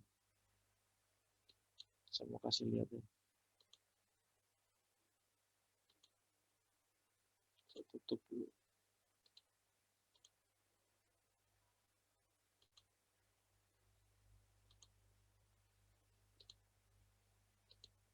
Nah, kemarin kan saya bilang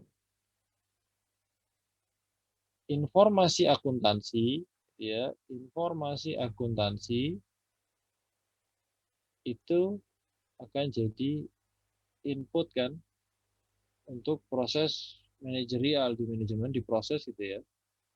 Proses, kemudian hasilnya adalah keputusan bisnis yang ini nanti akan diimplementasikan di dalam proses bisnis gitu. Masih ingat ada gambar ini, masih ingat? Di akhir kemarin. Masih, Pak. Nah, keputusan bisnis itulah yang harus dijalankan di dalam proses bisnis perusahaan. Proses bisnisnya apa? Ya kemarin value chain itu yang lengkap itu ya, di aktivitas utama value chain itulah sebetulnya. Itu. Tapi kita kan mau bilang value chain agak banyak ya, dari inbound logistik, operation, outbound logistik, marketing and sales, sama services. Itu sebenarnya rangkaian proses bisnisnya ada di sana. Tapi ya kita bilang ya proses bisnis ada semua kegiatan operasi perusahaan lah kira-kira gitu. Keputusan bisnis ini yang ngambil manajemen. Nah, yang menjalankan siapa? Manajemen itu sendiri? Enggak kan? Dia punya staf karyawan kan, level-level di bawahnya kan.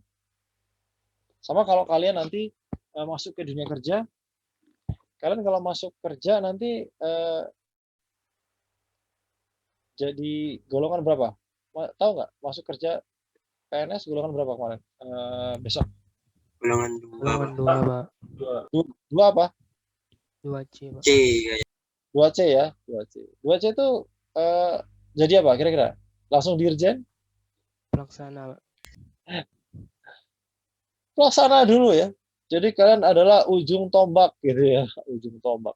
Keren ya bahasanya ujung tombak, padahal yang paling susah gitu.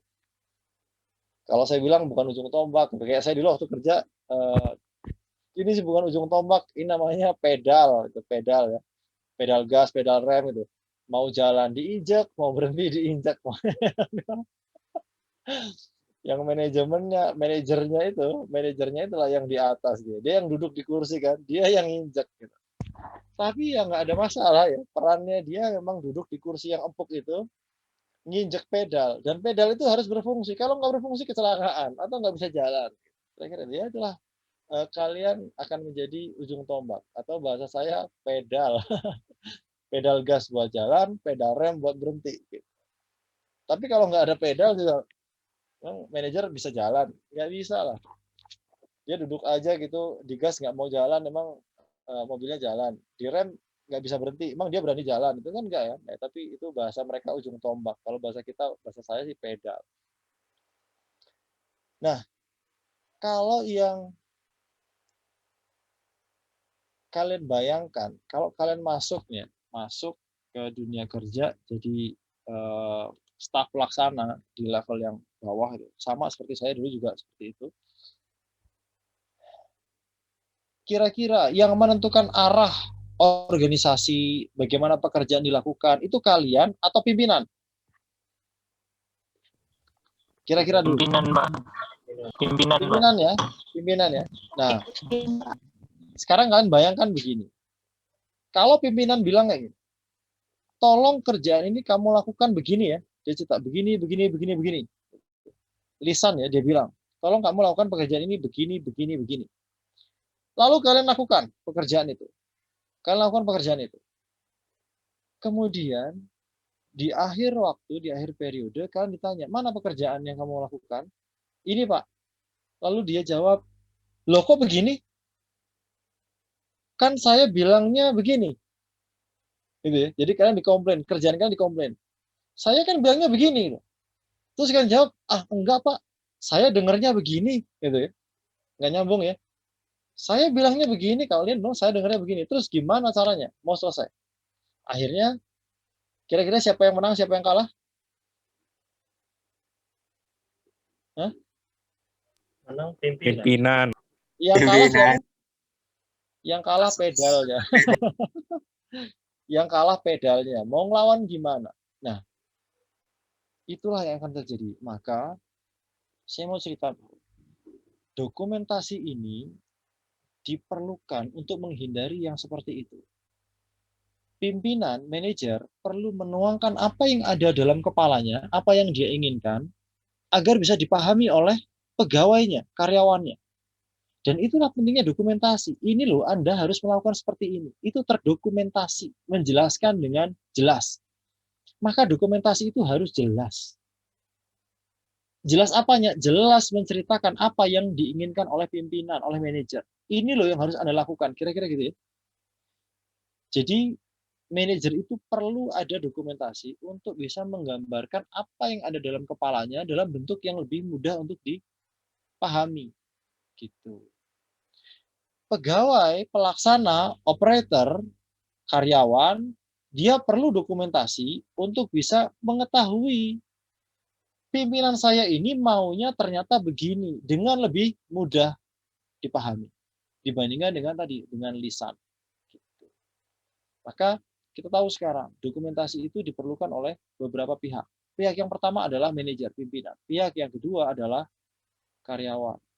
Pimpinan perlu dokumentasi untuk cerita Anda harusnya melakukan dengan cara seperti ini. Karyawan perlu dokumentasi untuk bisa saya harus ngapain sih yang benar. Jadi kalau Anda disalahkan, Anda akan mengatakan enggak Pak, menurut dokumentasi yang ada seperti ini. Duh, Pak, kok berdasarkan ke dokumentasi? Nah, dokumentasi itu menceritakan bagaimana sesuatu itu berjalan, harus dilakukan. Tata cara prosedur itu. Kalau itu dibakukan, diformalkan, namanya menjadi kurang lebih biasanya disebut sebagai SOP, Standard Operating Procedure. Itu biasanya. Maka ini sudah dibakukan. Maka siapapun pelaksananya, siapapun atasannya, kan kalian masuk kantor nanti atasannya bisa ganti ya.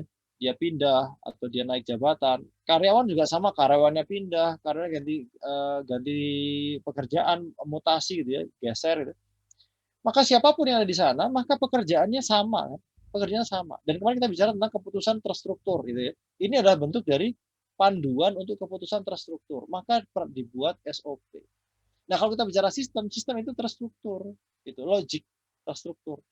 Makanya bisa dibikin dokumentasi yang seperti ini, menceritakan bagaimana alurnya. Nah, pentingnya adalah untuk bisa menjelaskan.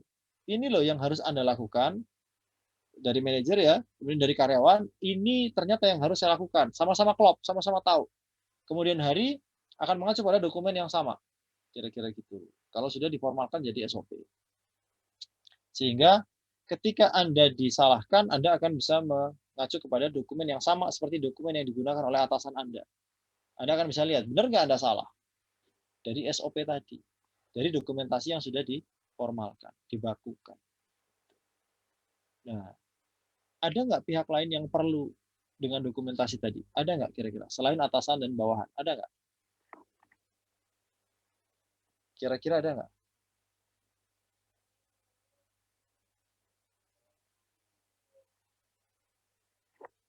Ada nggak? Ada. Ya, Fauzan, silakan. Penjual dan pembeli, Pak. Penjual dan pembeli. Ceritanya gimana?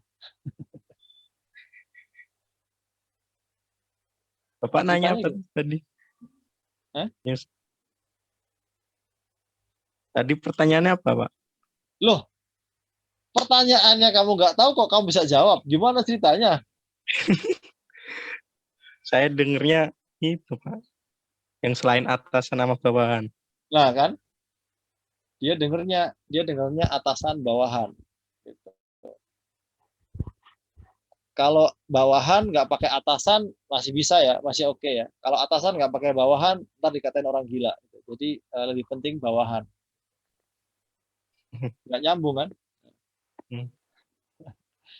Atasan, manajer itu perlu dokumentasi untuk menjelaskan kepada orang-orang di level di bawahnya bagaimana sesuatu itu harus dilakukan, dikerjakan. Sementara karyawan perlu tahu bagaimana dia seharusnya bekerja, melakukan sesuatu. Jadi sama-sama butuh, tapi harus dengan standar yang sama, yang bisa sama-sama paham, sama-sama jelas, ngerti gitu loh. Kalau yang ngerti cuma atasannya aja ya percuma. Pasti bawahannya akan salah. Maka dokumentasi itu harus dibuat dengan cara yang mudah untuk dimengerti, dipahami. Kebayang nggak? Fauzan, kebayang nggak Fauzan? Yang Pak. Serius. Itu ya. Ada lagi nggak pihak yang perlu ada kepentingan dengan dokumentasi ini? Ada. Mungkin saja pihak eksternal perlu. Contohnya auditor misalnya. Auditor itu kadang kita minta untuk mengaudit sesuatu gitu. Sementara dia tuh nggak ngerti pekerjaan ini sebenarnya seperti apa. Dia tidak juga pernah mengoperasikan kegiatan-kegiatan yang ada di sana, tapi dia diminta untuk menilai. Maka yang dia jadikan acuan adalah dokumentasi, SOP. Kemudian dia lihat bukti-buktinya, dokumen-dokumen yang menjadi bukti-buktinya, kemudian dia bandingkan. Gitu. Jadi ada tiga pihak ya setidaknya yang perlu dengan dokumentasi yang baik ini. Ada pimpinan, ada karyawan, pegawai, atau pihak eksternal gitu untuk melihat gitu. Jadi dokumentasi ini perlu dilihat oleh beberapa pihak. Maka dia harus dibuat menjadi dokumentasi yang mudah untuk dipahami, kira-kira gitu. Nggak bisa cuma manajer aja. Manajer paham, tapi anak buah nggak paham, pihak eksternal nggak paham. Ya percuma juga. Apa yang dia bikin untuk dirinya sendiri. Nggak usah bikin, dia udah paham. Nah, yang perlu dilakukan adalah menurunkan apa yang ada pada manajer untuk bisa diterjemahkan dalam dokumentasi sehingga pegawai karyawan itu bisa melakukan dengan benar. Kira-kira begitu. Auditor kalau datang dia bisa punya dasar, oh ini harusnya begini. Kemudian dia bandingkan bukti-bukti yang ada. Oh, ternyata sudah dilakukan dengan benar. Oh, ternyata ada masalah nih. Dia tidak sesuai dengan SOP-nya, misalkan begitu. Itu secara umum. Nah, sekarang kita akan kembali ke dokumentasi terkait sistem. Gitu. Tapi kita mau belajar dokumentasi secara umum dulu. Dokumentasi. Itu fungsi dokumentasi ya. Itu fungsi dokumentasi. Gitu. Nah, jadi dokumentasi itu menjelaskan apa yang ada di sini. Keputusan bisnis itu biar bisa dijalankan, dieksekusi, itu perlu ada dokumentasi menjelaskan itu. Kemudian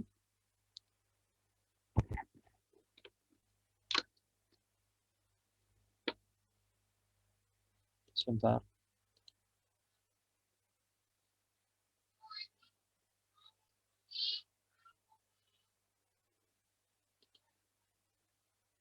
Kemudian kita akan bicara tentang dokumentasi menggunakan referensi bukunya Romney. Di bukunya Romney ini bilang dokumentasi itu menjelaskan sistem bagaimana sesuatu itu bekerja, kapan datanya diproses seperti apa, di inputnya bagaimana. Nah, kira-kira seperti itulah apa yang sudah kita pelajari sebelumnya. Jadi di siklus pemrosesan data. Jadi input, proses, output, kemudian storage gitu ya. Itu yang kita pelajari.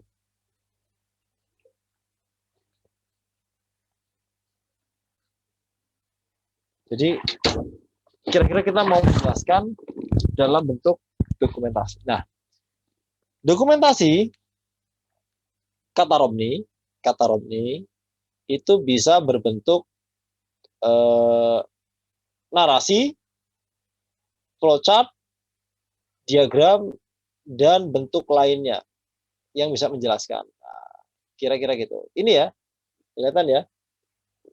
Dokumentasi itu ada bentuknya narasi, flowchart, diagram, atau bentuk tertulis lainnya yang bisa menjelaskan bagaimana sesuatu itu bekerja. Tata caranya, prosedurnya itu bisa dijelaskan. Nah, kenapa kita perlu gitu ya dokumentasi ini? Kita perlu belajar dokumentasi ini untuk 3 kepentingan. Yang pertama, Anda bisa membaca dokumentasi untuk bisa mengetahui. Jadi Anda bisa baca dokumentasi, kemudian tahu, oh ternyata begini sistem ini bekerja, oh begini prosedurnya, oh begini tata caranya, gitu ya. Jadi yang pertama sekedar untuk bisa membaca. Jadi kita belajar itu bisa membaca. Yang kedua, untuk bisa melakukan evaluasi terhadap dokumentasi yang ada. Gitu.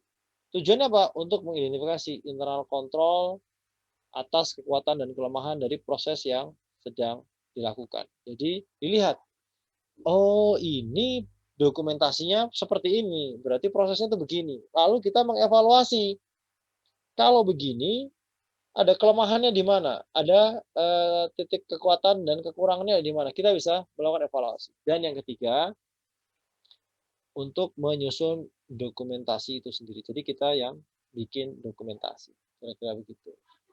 Oke ya. Nah, sekarang tentang dokumentasi. Tadi si Romli bilang, ini di sini nih. Panasnya kelihatan nggak di layar kalian? Kelihatan nggak? Nah, di sini bilang bentuknya narasi, flowchart, diagram, dan bentuk lainnya. Nah, sekarang kita bicara di bukunya Romli. This chapter discusses the following documentation tools. Gitu. Chapter ini akan bicara tentang dokumentasi teknik penyusunan dokumentasi atau alat penyusunan dokumentasi berikut ini. Yang narasi nggak ada. Narasi itu pakai kalimat. Narasi itu pakai kalimat menjelaskan.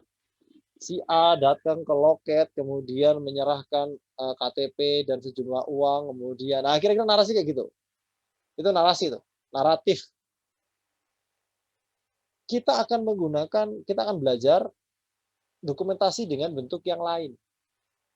Kalau tadi menggunakan narasi, sekarang kita menggunakan bentuk yang lain dari narasi, yaitu menggunakan notasi, lambang-lambang, simbol-simbol. Gitu. Nah, ini ada beberapa bentuk. Yang pertama adalah yang namanya data flow diagram atau DFD, diagram arus data kalau bahasa Indonesianya gitu ya, data flow diagram. Yang kedua flowchart, gitu ya, diagram alir, itu ada dokumen flowchart, ada sistem flowchart, dan ada program flowchart. Nanti kita lihat bedanya. Kemudian yang berikutnya ada business process diagram, Sekarang kita akan lihat ke flowchart, ke dokumentasi yang bentuk pertama, yaitu data flow diagram. Sebentar, malah hilang. Nah, data flow diagram itu ceritanya adalah grafik yang menjelaskan bagaimana aliran data di dalam sebuah organisasi. Aliran atau arus data dalam sebuah organisasi itu seperti apa? Itu yang ada di data flow diagram. Data flow diagram itu menggunakan 4 notasi, hanya 4 notasi saja. 1, 2, 3, 4. Yang kelima ini notasi internal control tidak wajib di awal-awal ini. Nanti kita setelah kita bicara pengendalian internal control baru kita mungkin bisa paham apa manfaat internal control. Sekarang kita gunakan yang 4 simbol ini saja. Jadi ada kotak, simbol kotak, notasi kotak. Kotak ini namanya adalah data source atau data destination, gitu ya. Sumber data atau tujuan data. Jadi dia adalah tempat di mana data itu diambil atau data itu dikirimkan, kira-kira gitu. Sumber atau tujuan data. Dia adalah entitas di mana kita mendapatkan data atau mengirimkan data. Dia bisa orang, bisa bagian, divisi. Yang jelas dia adalah tempat di mana kita mendapatkan data atau kita mengirimkan data Jadi kita dapatkan data untuk kita proses atau kita mengirimkan data setelah kita proses, kira-kira gitu. Ini entitasnya, simbolnya, notasinya kotak. Berikutnya adalah arus data. Arus datanya pakai panah, garis dengan panah ini. Garis panah ya. Jadi arus datanya itu ke arah di mana panahnya ini mengarah. Arusnya ke sana. Alirannya ke sana. Berikutnya adalah notasi lingkaran yang mewakili transformation processes. Jadi proses transformasi data menjadi bentuk yang lebih baru, bentuk yang lebih apa ya? Kalau kita bilangnya sih informasi sebetulnya, tapi kan kita kenal kemarin informasi adalah kumpulan data yang sudah diolah ya dan memiliki makna gitu ya. Tapi di sini tetap menyebutnya data, tapi dia bilang ada transformation process. Sebenarnya transformation itu data jadi informasi. Tapi di sini tetap menggunakan data flow. Jadi flow-nya itu ya ke sana lah kira-kira gitu. Flow ini bisa dari entitas ke proses, bisa dari proses ke entitas atau dari storage. Nah, ini tanda yang terakhir itu garis atas bawah itu adalah data stores atau storage, tempat penyimpanan data. Ini notasinya cuma 4. Notasinya cuma 4. Nah, sekarang kita lihat contohnya. Ini adalah contoh DFD, data flow diagram, menggunakan 4 notasi tadi. Ada kotak, panah, garis dengan panah, ya, kemudian lingkaran, dan juga garis atas bawah yang menunjukkan storage. Ini cerita bahwa data source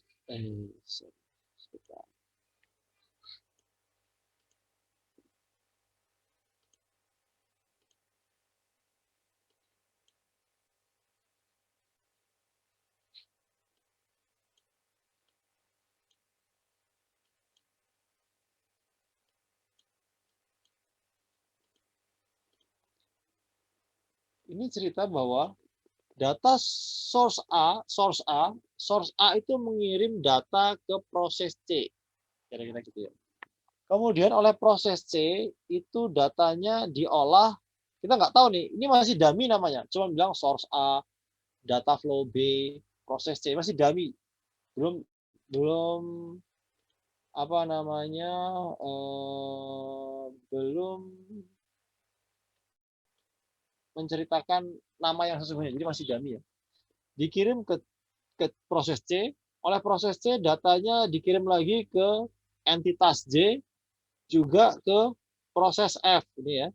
Kemudian oleh proses F, data yang diperoleh itu diolah lagi, kemudian dikirimkan ke K dan disimpan di storage H. Ya kira-kira kayak gitu. Kita mau cerita arus data. Jadi datanya itu diambilnya dari mana, diproses apa, tapi ini namanya masih dummy gitu ya. Kemudian dia dikirimkan kemana, kira-kira gitu. Sekarang kita akan lihat contoh yang berikutnya. Kalau tadi namanya masih dummy, kalau sekarang sudah punya nama. Ini namanya data flow diagram of customer payment process.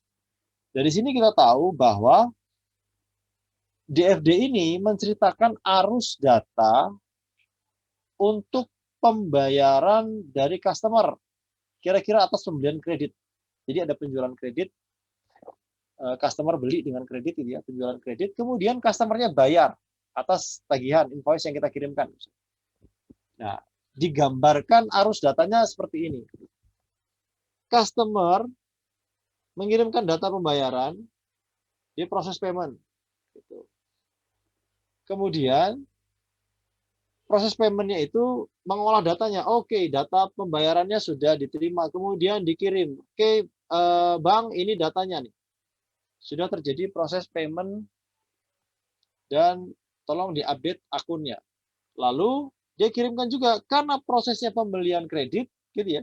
Maka kirimkan data pembayaran tadi dikirim ke proses berikutnya, proses update untuk daftar piutang. Karena piutangnya berubah, karena ada piutang yang sudah dibayar. Kira-kira gitu. Proses update data piutang. Update-nya kemana? Ke storage, database piutang kita. Database piutang, tolong dong, kayak apa piutang kita? Lalu keluarlah data piutang kita yang lama, yang kemudian diupdate. Nah, lihat ya, Kalian lihat panahnya ini bolak-balik atas bawah.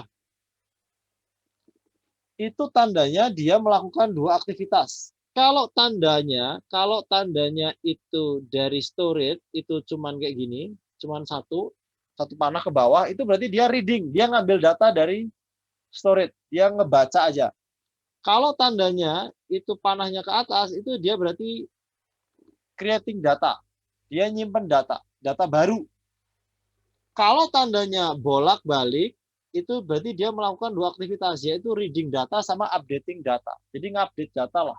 Dia baca data lama, lalu dia sesuaikan dengan perubahan yang ada di update. Kalau tandanya panahnya bolak-balik dari storage. Setelah data piutangnya diupdate, lalu dikirimkan datanya juga ke credit manager untuk mengupdate posisi piutang terhadap customer A. Statusnya akan berubah ya, kira-kira gitu. Manajernya perlu tahu, reportnya perlu ada. Ini contoh arus data. Jadi dengan melihat ini, kebayang ya, kita bisa melihat, oh ini adalah dokumentasi dalam bentuk DFD untuk menceritakan proses pembayaran atas penjualan kredit kepada customer. Kira-kira gitu. Nah, DFD itu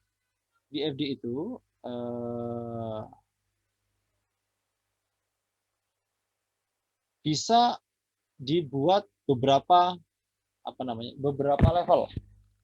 Ini ya, ada contoh subdividing the DFD. Melakukan pemecahan DFD menjadi bentuk yang lebih kecil.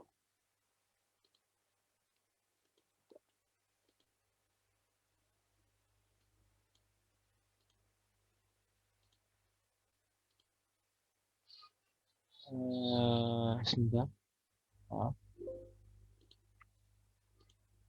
Nah, yang kita lihat ini adalah DFD pada level tertinggi, yaitu diagram konteks. Namanya diagram konteks.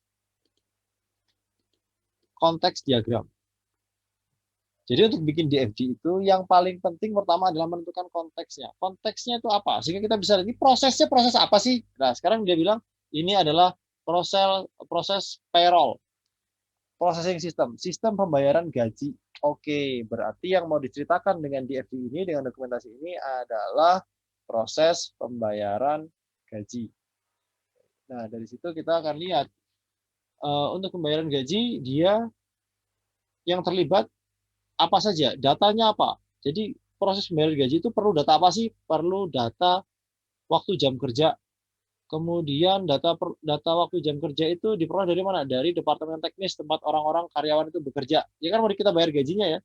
Kemudian perlu data pegawai dan update-nya. Itu diperoleh dari mana? Dari bagian SDM.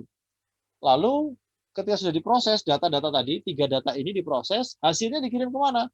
Hasilnya yang pertama dikirim cek pembayarannya ke karyawan, dikirim uangnya ke bank gitu ya, untuk update rekening di bank. Kemudian pajaknya dikirimkan ke government agencies atau kalau kita di DJP gitu ya, yang ngurusin pajak gitu. Kemudian reportnya ke manajer untuk melihat kinerja SDM mereka. Nah, ini adalah contoh diagram konteks untuk melihat sistem pembayaran gaji. Jadi ini adalah proses yang terkait dengan pembayaran gaji. Konteksnya apa? Pembayaran gaji, kira-kira gitu ya. Nah, dari situ kita baru tahu pembayaran gaji itu perlu datanya apa, diambil dari mana, kemudian data itu jadi apa. Nah, kan 3 ini outputnya apa saja, kira-kira gitu. Ini adalah diagram konteks, diagram yang levelnya paling tinggi untuk DFD, paling general. Nah, dia bisa dibuat menjadi lebih detail lagi. Diagram konteks tadi bisa dibuat menjadi lebih detail lagi. Diagram yang lebih detail lagi namanya adalah diagram level 0. Diagram level 0 adalah diagram yang menjelaskan diagram konteks tadi dengan bentuk yang lebih detail. Kalau tadi kita cuma cerita satu diagram konteks saja, pembayaran gaji, sekarang kita mau update lagi. Satu lingkaran besar tadi, satu lingkaran besar yang ada di pembayaran gaji ini, satu lingkaran besar ini namanya, kalau cuma satu proses ini aja, diagram konteks. Ciri-cirinya cuma satu aja prosesnya. Kita mau detailkan lagi. Kita breakdown dia menjadi beberapa sub kegiatan, sub proses, gitu ya. Karena ini kan proses pembayaran gaji. Kita mau detailkan dia.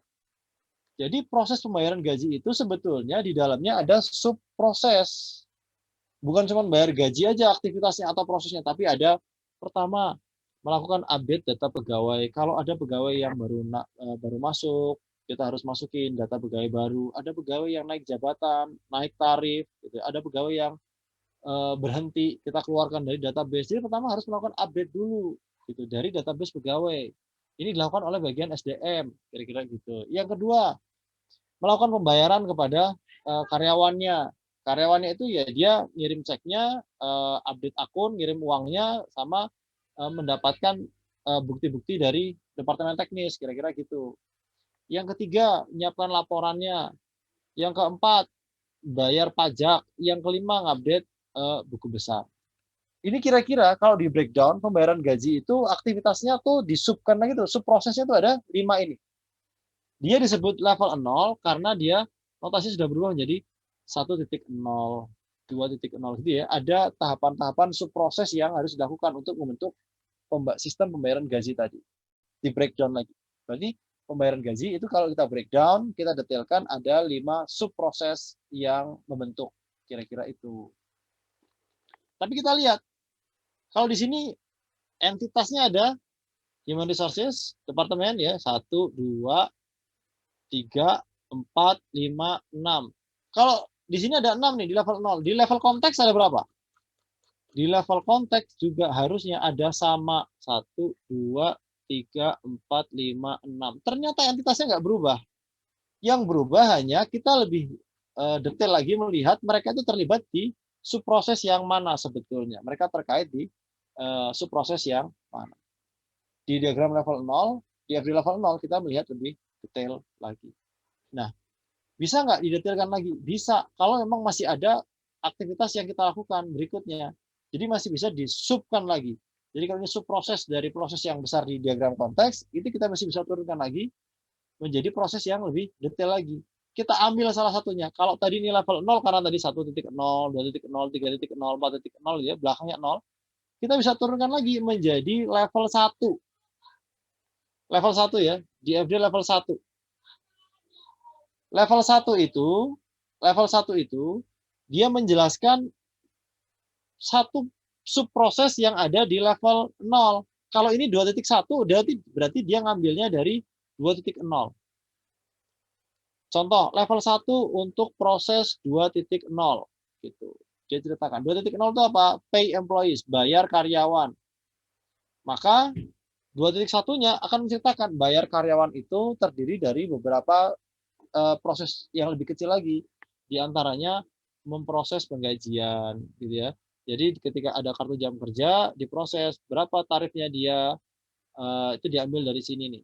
Ya, berapa tarifnya dia, kemudian digabungkan dengan kartu jam kerja, ketemulah berapa angkanya. Kemudian ngambil tax rate, berapa tarif pajaknya dia. Kalau udah ketemu, maka ketemu nih berapa gaji kotornya, berapa pajaknya, sehingga ketemu gaji bersihnya. Kalau sudah, maka dikirimkan employee tax-nya. Kemudian nyiapkan register. Register apa? Nyiapkan cash disbursement untuk dikirim ke bank. Kira-kira gitu. Nah, ini adalah di FD level 1. Kenapa level 1? Karena yang tadi belakangnya 1.0, 2.0 udah berubah menjadi 2.1, 2.2. Ini satunya ini jadi level 1. Gitu. Kira-kira itulah level-level yang ada di FD. Bisa nggak diturunin lagi? Bisa, tapi ya kita harus jelaskan, ada nggak aktivitas atau proses yang ada di bawahnya lagi. Nah, kenapa sih bentuknya ini dipecah-pecah Pak menjadi bentuk yang kecil? Kalau tidak dipecah menjadi bentuk yang lebih kecil, kita bisa bayangkan kalau semuanya dibuat detail dalam satu gambar, maka akan jadi gambar yang sangat kompleks, sangat rumit. Membacanya malah susah. Padahal tujuan dokumentasi tadi, kita tahu tujuan dokumentasi tadi ada agar orang itu mudah untuk memahami apa yang seharusnya dilakukan dan terjadi. Maka kita bikin nih diagram konteksnya dulu deh. Konteksnya nih, apa nih? Pembayaran gaji gitu. Oke, kira-kira kayak gini ya. Terus Tapi saya perlu lihat lebih detail lagi nih, karena saya perlu menyiapkan yang lain-lain, misalkan menyiapkan anggarannya, atau melihat siapa saja yang terlibat, atau melihat apa potensi ancamannya, risikonya misalkan. Ya sudah, detailnya pembayaran gaji itu ada lagi yang di bawahnya yang membentuk. Bisa didetailkan nggak? Bisa. Bisa. Selama masih ada proses yang dilakukan, maka kita bisa breakdown sampai proses terkecil yang kita lakukan. Proses itu apa sih, Pak? Proses adalah mentransformasi data menjadi informasi. Jadi membuat menjadi bentuk yang baru. Selama masih ada itu, berarti masih bisa didetailkan lagi. Tapi ya jarang ya kita bikin lebih rendah dari level 1. Berarti diagram konteks level 0 sama level 1 itu udah biasanya udah cukup detail. Nah, kira-kira gitu. Nah, itu adalah bentuk DFD. Sebagai penutup gitu ya, karena waktunya juga sudah habis. Sebagai penutup saya mau sharing. Di dalam DFD ada beberapa hal yang harus diperhatikan. Tadi kan DFD itu cerita tentang arus data ya, tentang arus data. Maka ada hal yang harus diperhatikan dan tidak boleh dilakukan. Yang pertama, adalah kita tidak boleh membuat ada proses yang ada inputnya, baik satu atau lebih, tapi nggak ada outputnya. Ini nggak boleh. Ini namanya black hole. Artinya, dikasih input, kok prosesnya nggak ngapa-ngapain, ini pasti salah. Ini namanya black hole, lubang hitam. Jadi data apapun dimasukin, nggak jadi apa-apa sama dia. Ini pasti DFD-nya salah. Gitu aja, pasti DFD-nya salah. Demikian juga, kalau ada proses yang nggak ada input, tiba-tiba bisa mengeluarkan output. Ini namanya miracle, keajaiban. Dapat dari mana Anda kok bisa ngeluarin informasi kayak gini? Nah, ini juga salah. Jadi, dapat input data nggak ada outputnya itu salah. Dapat nggak ada input, tapi kok bisa mengeluarkan output, itu juga salah. Yang berikutnya adalah ketika ada entitas yang mengambil data langsung dari storage. Ini nggak boleh. Ini ya, ini nggak boleh. Jadi ini tidak boleh dilakukan. Dia ngambil data ke storage itu kepentingannya untuk apa? Dia kepentingannya apa? Kalau dia ngambil data dari storage, itu kepentingannya harusnya tergambar dari prosesnya. Proses penyiapan pembayaran pajak gitu ya, tax gitu. Ya ini tarif pajak. Ya udah, ambil dari sini gitu loh. Yang nggak boleh adalah tanpa proses tiba-tiba dia ngambil data langsung dari storage. Ini juga salah. Di bypass, nggak lewat proses itu nggak boleh. Jadi entitas dengan entitas itu harus melalui proses. Kira-kira begitu. Prosesnya apa? Anda kecuali kalau cuman yang mungkin boleh nggak Pak dari entitas ke entitas? Boleh. Kalau memang dia cuma meneruskan saja. Data tidak dirubah. Jadi ini kayak kurir ya. Kurir juga bisa sih, kurir ngirim data, dokumen, sesuatu gitu ya, tapi nggak ada perubahan apa-apa, boleh. Tapi kalau yang standarnya, ya entitas itu berkomunikasi menggunakan proses. Jadi pasti harus lewat ke proses. Gitu. Nah, kira-kira itu yang ada di DFD. Karena waktu sudah habis, sudah lewat ternyata gitu. Saya pengen ada yang mau tanya nggak? Kalau nggak ada yang tanya, saya mau close karena sudah lewat waktunya. Ada yang mau tanya nggak? Izin bertanya, Pak. Ya, silakan. Izin bertanya ini, Pak. Terkait dengan data flow ini berarti kita cuma mengenal 5 komponen ini ya, Pak? Data notasinya source, ya. data... Ya, notasinya ya. Kita hanya menggunakan 4 ini. 5 dengan tadi internal control ya. Kalau flowchart besok lebih banyak lagi. Kalau flowchart lebih banyak lagi. Besok kita lihat ya notasinya flowchart. Dan besok kita akan latihan ya. Besok kita latihan dengan ini. Tapi kalau di FD cuma ada 4 ini. 4 atau 5 ini. Terima kasih, dan bentuknya sudah bagus ya Pak. Maksudnya harus selalu mewakili kota itu, mewakili data source, kemudian data destination. Iya, bentuknya sudah seperti kotak itu pasti entitas, data source atau destination. Kalau proses itu dengan lingkaran sudah pasti. Ya notasi cuma ini aja kok. Kalau kita rubah malah jadinya nggak baku lagi, nggak standar. Malah bingung kita. Malah proses mana entitas. Itu ya. Terima kasih dapat dipahami. Terima kasih banyak, Pak. Sama-sama. Besok kalau ada yang mau tanya lagi boleh ditanyakan di pertemuan kita selanjutnya. Saya takutnya ntar kalau ada yang tanya lagi diomelin sama temennya yang lagi mungkin buka puasa ini udah nggak kuat, kayaknya udah mulai beberapa saya lihat matanya sudah sayu gitu ya kayak atau sudah penuh harap gitu. Bolak-balik tengok ke sebelah kanan kiri gitu, lihat jam gitu, sama aja sih, jamnya nggak berubah-berubah gitu ya. Baik, dengan demikian kita selesaikan dulu materi kita hari ini. Kita lanjutkan lagi pekan depan. Yang puasa mudah-mudahan masih kuat ya, bisa lancar puasanya selesai. Terima kasih atas perhatiannya. Saya juga mohon maaf kalau ada kekurangan dan kesalahan dari apa yang saya sampaikan. Kita akan lanjutkan lagi di pertemuan yang akan datang. Dengan demikian kita akhiri pertemuan kali ini. Wassalamualaikum warahmatullahi wabarakatuh. Waalaikumsalam warahmatullahi wabarakatuh. Makasih Pak. Terima kasih Pak. Sama-sama izin ya, saya Terima kasih, Pak. sama-sama silahkan.